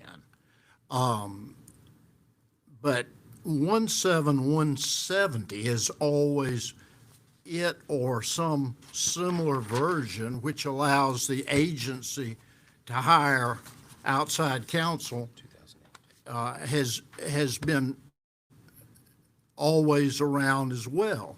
So you have to look at the whole picture, and so, yes, if you read 1750 in isolation, that's what you come up with, but 17170 is also a problem. So in 1990, Attorney General Medlock commissioned the dean of the law school and other prominent lawyers in the state to analyze what it was then referred to as the associate counsel program. They evaluated everything, the statutes, the way it was handled, the rates, et cetera. Dean Montgomery and the other lawyers on that committee came up with the idea that the Attorney General, notwithstanding the statutes, should retain the authority to have discretion on a case-by-case basis. And if I might, and I'd be happy to provide this is a copy of their report. It says the Attorney General's office is best qualified to determine the most suitable representation in individual cases, taking into consideration the complexity of the matter and the need for special expertise. The Attorney General has authority to make such decisions, as well as the obligation to monitor the cost and effectiveness of services provided by associate counsel. The committee is of the strong belief that the state's best interests will be served by a continuation of that authority and discretion in the Attorney General. I agree with that as a matter of having been in the office a long time. There are certain cases the Attorney General just cannot handle. They're too complex, they take too much expense, and so associate counsel would be the way to go. There are other cases where certainly the Attorney General could represent the agency, but the agency always comes to us asking for associate counsel. So as the general said, it's not a legal question, it's more a policy question as to how you handle all of this. Because it would take a massive reorientation of resources to give the Attorney General the authority, the resources to handle every case. As Senator said, Mr. Chairman, litigation comes in at the drop of a hat now on every topic. And so it's a policy question. And so literally read, 1750 says that, but it's never been read that way. Senator from Orangeburg. I have a couple questions along these lines we're talking about. So the first inquiry I have is this. When a state agency gets involved in litigation, I understood you to say that your office has the approval authority. And so my question to the approval authority of them hiring outside counsel is, number one, is it that you approve that they hire outside counsel or they don't? Do you have to actually affirmatively agree that they get outside counsel? Or are there times where they say, we want outside counsel, and you would say, no, y'all have got lawyers in your in your office, you need to handle it yourself, or if they ask for it, they get it, I guess is what I'm asking, or do you have the right to Pretty turn? much. Usually the debate is on how much they want to pay the attorney. There are guidelines that we go by. So far this year, we have already issued approximately 1,200 Form 1s that various agencies or state government entities have sent to us to hire outside counsel. The IRF has standard rates. 80% of the ones that we approve are within those standard rates. Depending upon the technicality of the lawsuit, the expertise required, or the fast turnaround, we have deviated from that somewhere. So just following up on that, if agency X decides they get served, they bring it to your attention and they say, we want to get outside counsel, and you agree with that, who gets to choose the outside counsel? Do they choose their own, or do you say, well, you've got to use this firm? They do. They choose their own attorneys on this, and they bring it to us. Now, sometimes an agency head may have a friend that he wants to hire. That, we don't know that happens for sure, but they've been insistent upon this one attorney. It may be because that attorney has worked for them before and did a very good job for them. There was a case several years ago where the department head wanted to hire this one particular lawyer, and that rate was like $550 per hour. We discussed that, and we were able to guide him to another lawyer who was just as competent, did the job, won the case, and saved the taxpayers of South Carolina about half of what it would have cost otherwise. Okay, but I just want to be clear about what you get to approve and what you don't. so- So you get to approve whether they hire out.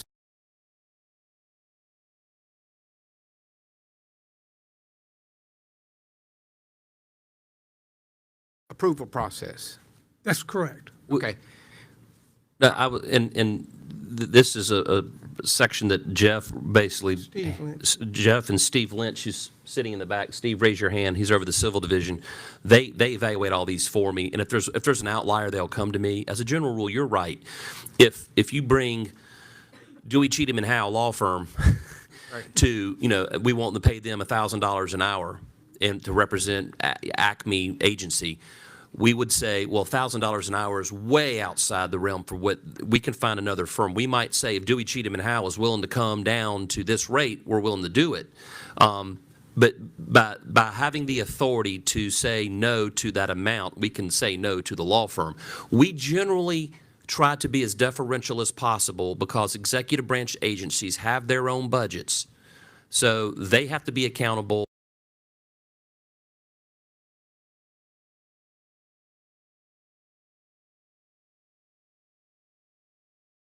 Understanding, we also try to provide a little bit of guidance that, do you need to pay this lawyer this much per hour? And there are times that we have gone outside the norm of what we would allow because of a unique, complicated issue. Y'all are familiar with one that's going on now.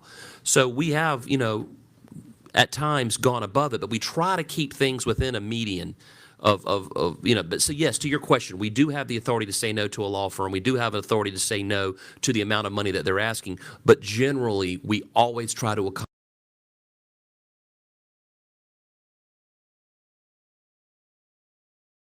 We've increased the floor, I guess. It used to be 200.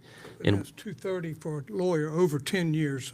And IRF has just approved those rates. Right, and so that's what I'm going to get to. The second part of that first question I wanted to ask you about is, let's say, I'll just pick the Department of Education as an example. If they get sued over vouchers, that's not an insurance reserve fund case. That's a policy issue about how they're administering vouchers. But if they get sued over a school bus accident, that's That'd be IRF. That's IRF. And so that's my question. If it's an IRF case, does that have to come back through you, or if it's IRF, that's just in a separate? We have nothing to do with that. It goes on to the IRF, and they pay those attorneys however they want.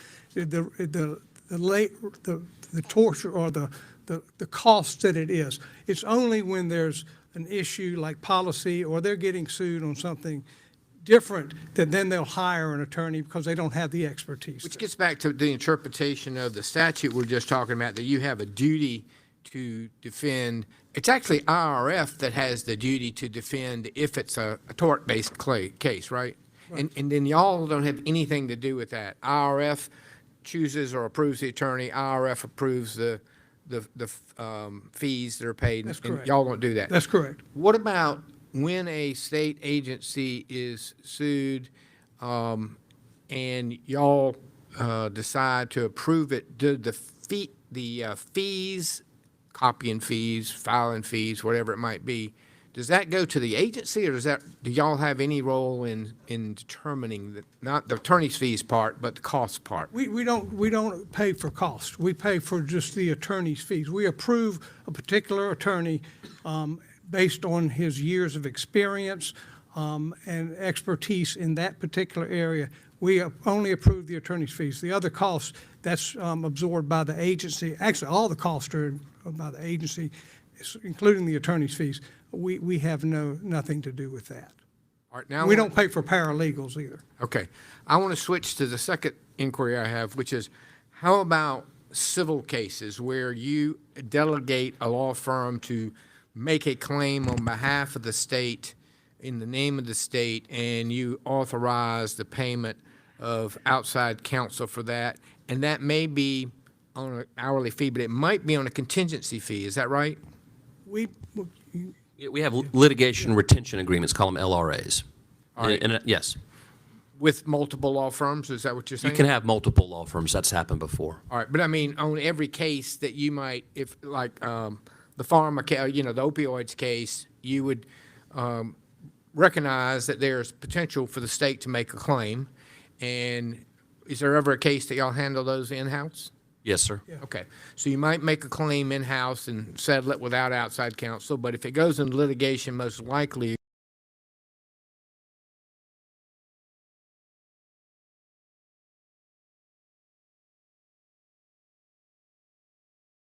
is there a standard contingency fee, or is that negotiable with the law firm that So- you handle? So that's a great question, and I'm glad this is actually a really good conversation. All right, everyone strap in. We're going for a ride. I'm glad you asked this, Senator Hutto.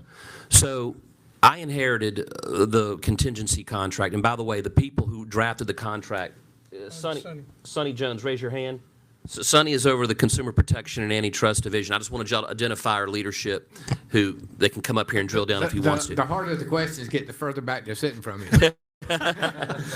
So I inherited from Attorney General McMaster a contingency contract. The contract is not set by statute, it's set by policy. And what it is it has all of the rules for if we hire an outside attorney to come represent the state, and they're working on contingency, meaning eat what they kill, right? And the benefit of a LRA or a contingency contract is if there's a very advanced or very complex case that is going to be very expensive and is going to drag on for years, sometimes it's good to have an outside law firm come in, because what they do is they absorb the cost of the litigation, which could be in the millions. They also assume all of the risk. Absorb it in a non-reimbursable, I mean, they can get reimbursed. They if can get recovery, but they don't come out of your budget. No, it does not come out of our budget. All right.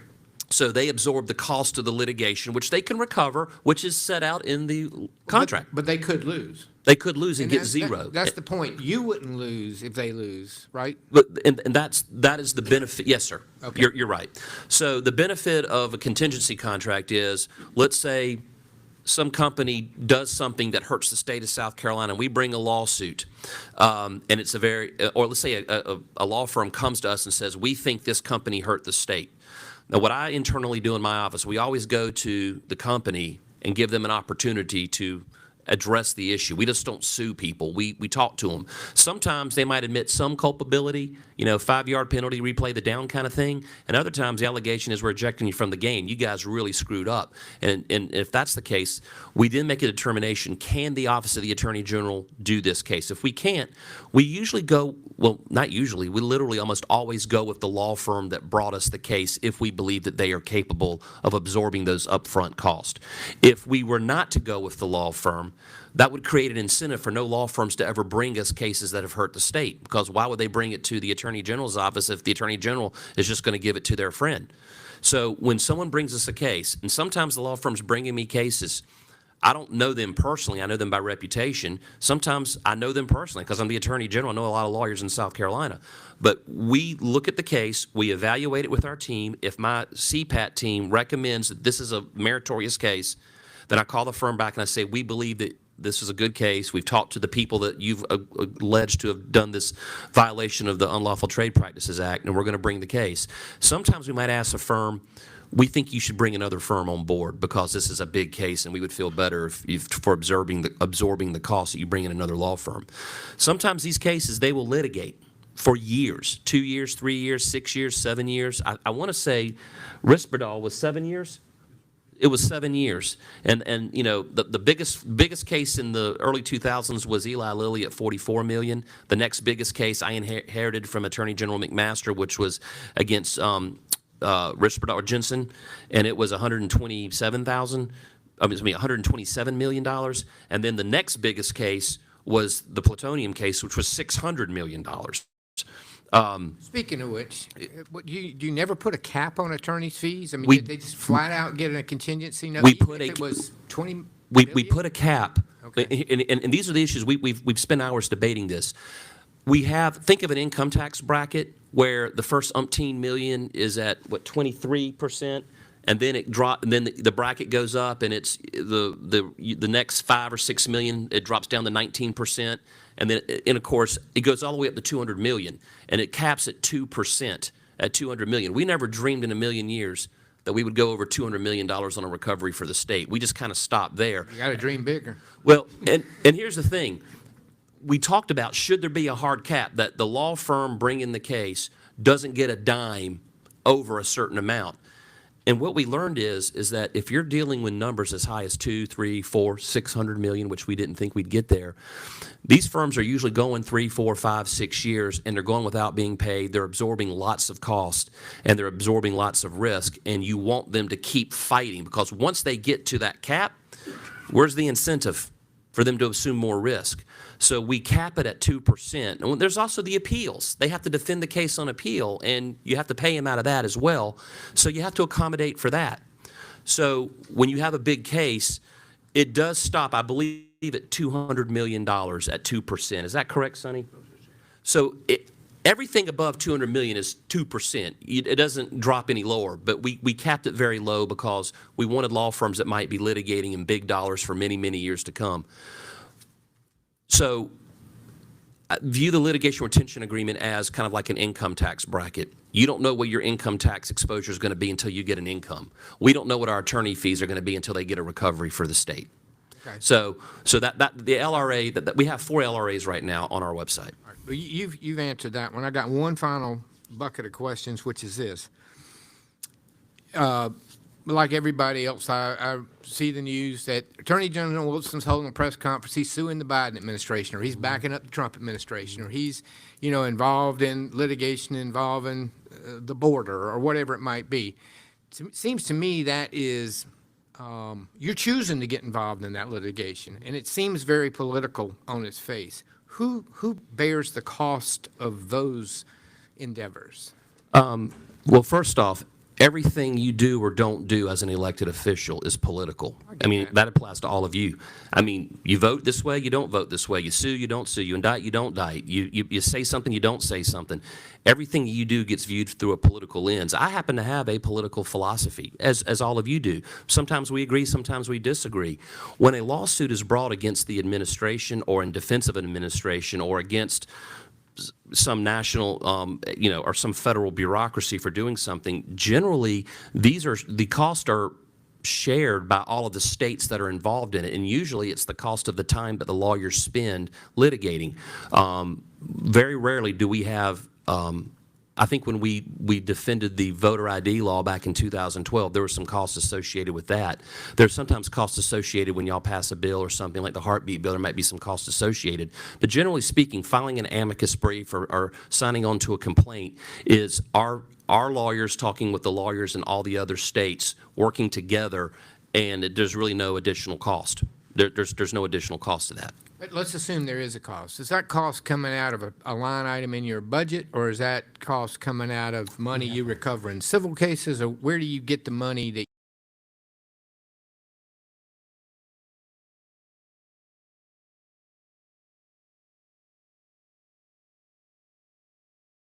We have a litigation account for stuff like that, that y'all have given us, I think by proviso. That's what I'm asking. It's appropriated dollars versus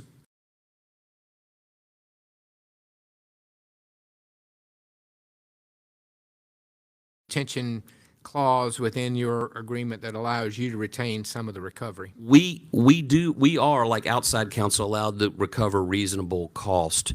We generally give the lion's share to all of you to appropriate. But there is it set by, on the whole, bear with me one second. Is it set by statute?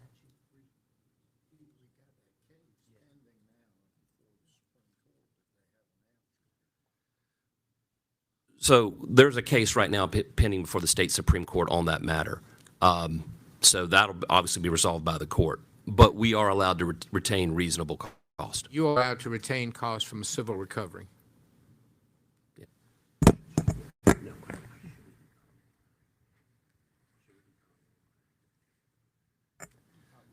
The short answer is we are allowed to. So the follow-up question is then do you need our authority on how to expend that? Or once it's your money, you can choose to spend it however you want to spend it within the office? My policy is you're the appropriators.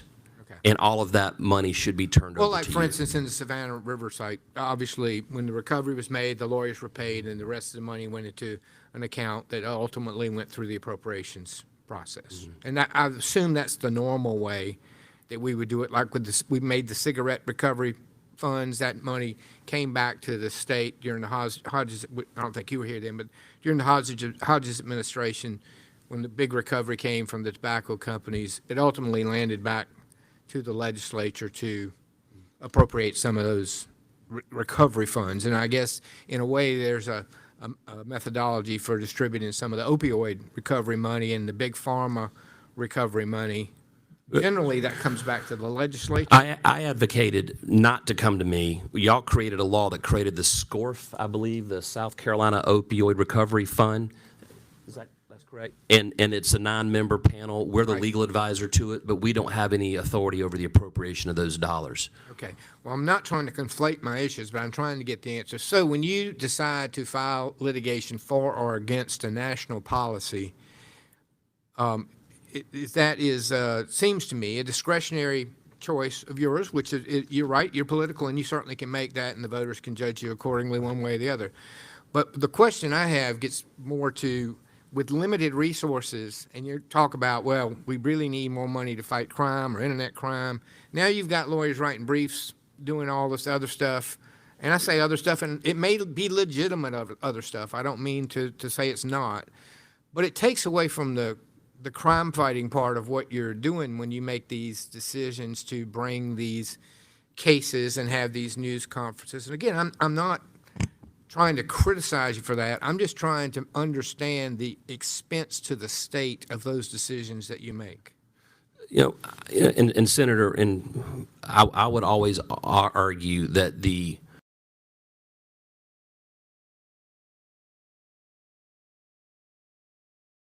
by example, I'm not trying to make a political statement, but I had a philosophical position that a lot of the drugs coming into South Carolina, a lot of the human trafficking coming into South Carolina was because we couldn't close the southern border. I was involved in a lawsuit with the state of Texas to go to the Supreme Court to give states the right to complement federal immigration laws and pass laws that would allow states to stop illegal immigration at the border or at their respective borders, and that was being litigated to the Supreme Court. That was viewed by many as a political distinction, but I also did it because we have fentanyl pouring into this state like Niagara Falls. We have human trafficking in the state that's coming from a lot of the border policies. And so when I bring national lawsuits, I'm bringing these lawsuits because I would rather fight them in other states than wait for them to pop up here in South Carolina. Y'all passed a budget proviso that prohibited women or men from going into women's spaces, or actually a gender transition prohibition for people under the age of 18. We went to the U.S. Supreme Court on an amicus brief with the state of Tennessee and U.S. v. Scrimeti, and the reason is that getting that question answered in Tennessee at the U.S. Supreme Court answers South Carolina's question here because we were in federal district court. So when I bring an amicus brief in another state or in support of another state on a national level, I'm not just doing it because I believe in it. I'm doing it also because we're also going to have to litigate it here. And if I can get that question answered in another lawsuit, then it solves the problem down the road for South Carolina, for you guys to have predictability, you know, on how to pass laws once we get clarity from the U.S. Supreme Court. And that is one of the reasons I do go out and do a lot of these lawsuits, because I do believe it is a benefit to the state. And it costs money not to close a border. It costs money not to get questions answered on laws that y'all are going to be advocating for this coming session. All right, well, I'm going to close my line of inquiry by thanking you for your leadership on the human trafficking front. You've really been on the forefront of that over the years, and it is very heartening to know that that's an issue that really has no true upside. It's not like you get a whole lot of credit for it, but it's really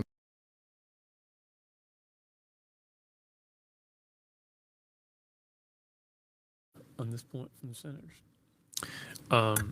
General, that's the end of our report. The purpose of today's meeting was to go through this report and to give you an opportunity to respond to those things that we have identified and the recommendations that have been made. But I do want to see if you have any closing comments that you would like to make, and then we'll see if any senators have closing comments as well.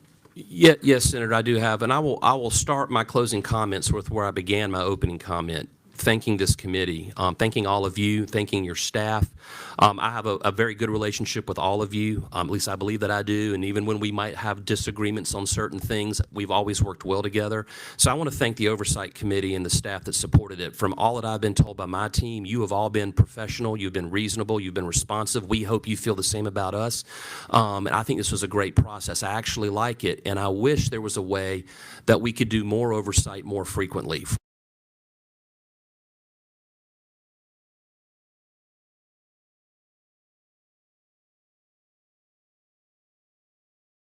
Because you need to be able to give the public access to how we're doing. Also, it's nice to know if you have a blind spot when you're running a very big organization with a lot of diverse viewpoints and complexities to it. It's helpful for us to have another fresh set of eyes look over our shoulder and say, hey, did you see this? Did you see that? So if there's a way for y'all to standardize oversight and maybe every 7 years do a big one, but at least once every 4 years,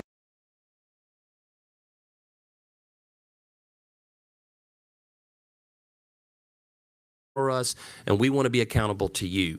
So if you could figure out a way to increase your bandwidth to do more of these, I would ask that you do that.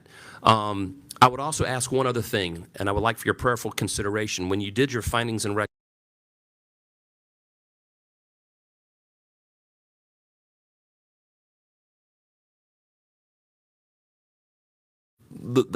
from a minority group of people who said things based on their perceptions.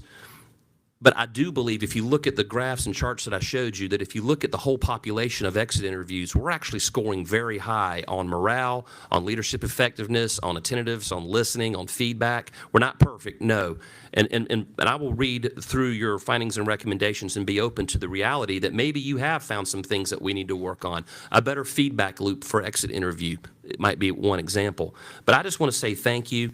A couple of things I would like y'all to consider for statutory changes. The Attorney General, this constitutional office, not just me as a person, we oftentimes get left out of the conversation. When y'all are talking about issues affecting solicitors, we're not always brought into the conversation. I've talked to the courts about this, and they have acknowledged that the Attorney General is really the 17th Circuit Solicitor's Office. We're the at-large solicitor for the state, and so much more. So when y'all pass laws, just be mindful, because sometimes we get cut out of discussions when y'all pass a law and you insert the word solicitor in it. Well, it's omitting us because we are in all 46 counties and 16 circuits. Another thing I would ask your prayerful consideration of, we have been trying for years to get the Attorney General on the Prosecution Coordination Commission. The Attorney General is the chief prosecutor under the state constitution and all our statutes. The Attorney General has supervisory authority over the 16 circuit solicitors, or at least over their dockets. The Attorney General has we handle all their post-conviction relief. We handle all their appeals. We train all their victims advocates. We're operating in all of their courts. Yet we are not included as a member on the Prosecution Coordination Commission. It's in the name. And so whether it applies to me or to whoever the next Attorney General is, I hope y'all will do that. One other law that y'all need to look at is 17, I believe it's 17, 17160, the attorney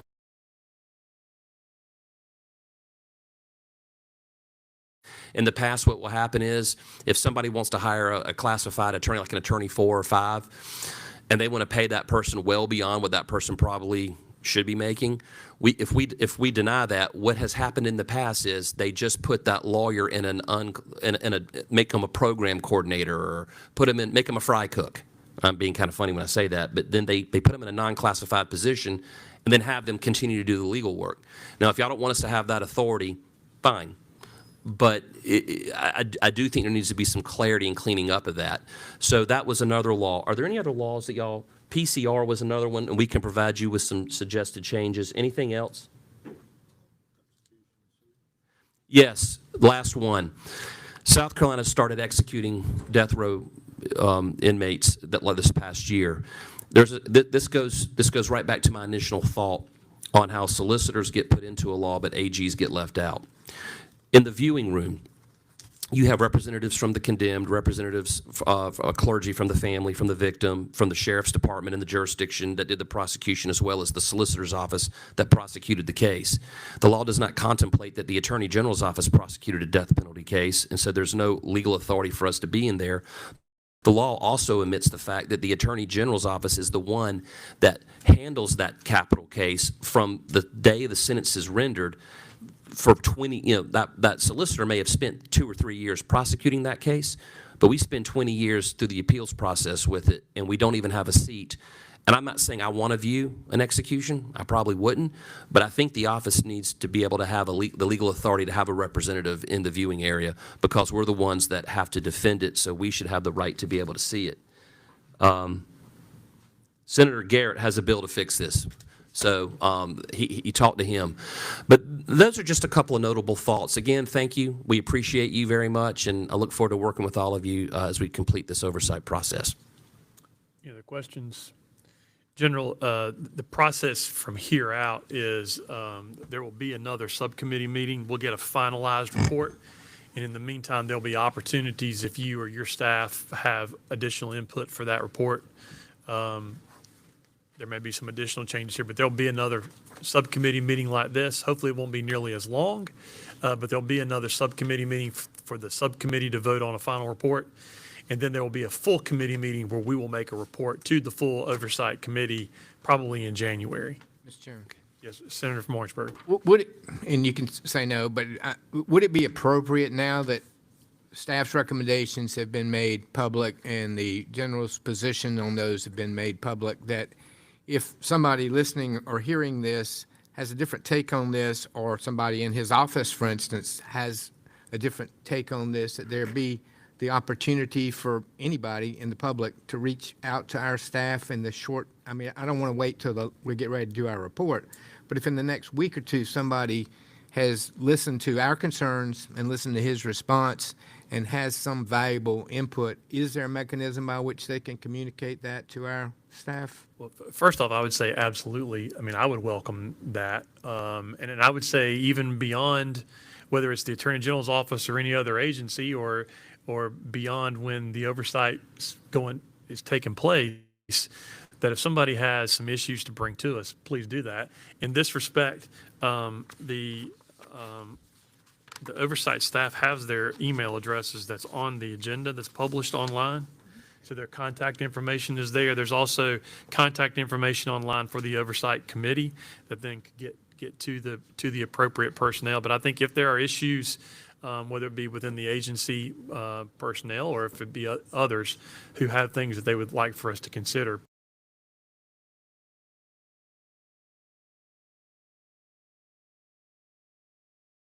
y'all, but we would certainly support Senator Hutto's request, but we would like the opportunity to respond. I'll make this commitment to you, General. If we receive something and there appears to be something there that's concerning, because sometimes you're going to get stuff from out of left field, Crazy right? stuff. But Or right field. or it could Or be right. More recently, it's probably coming from right field. But if, you know, sometimes you can look at it and you can just tell on the face of it, there's nothing there.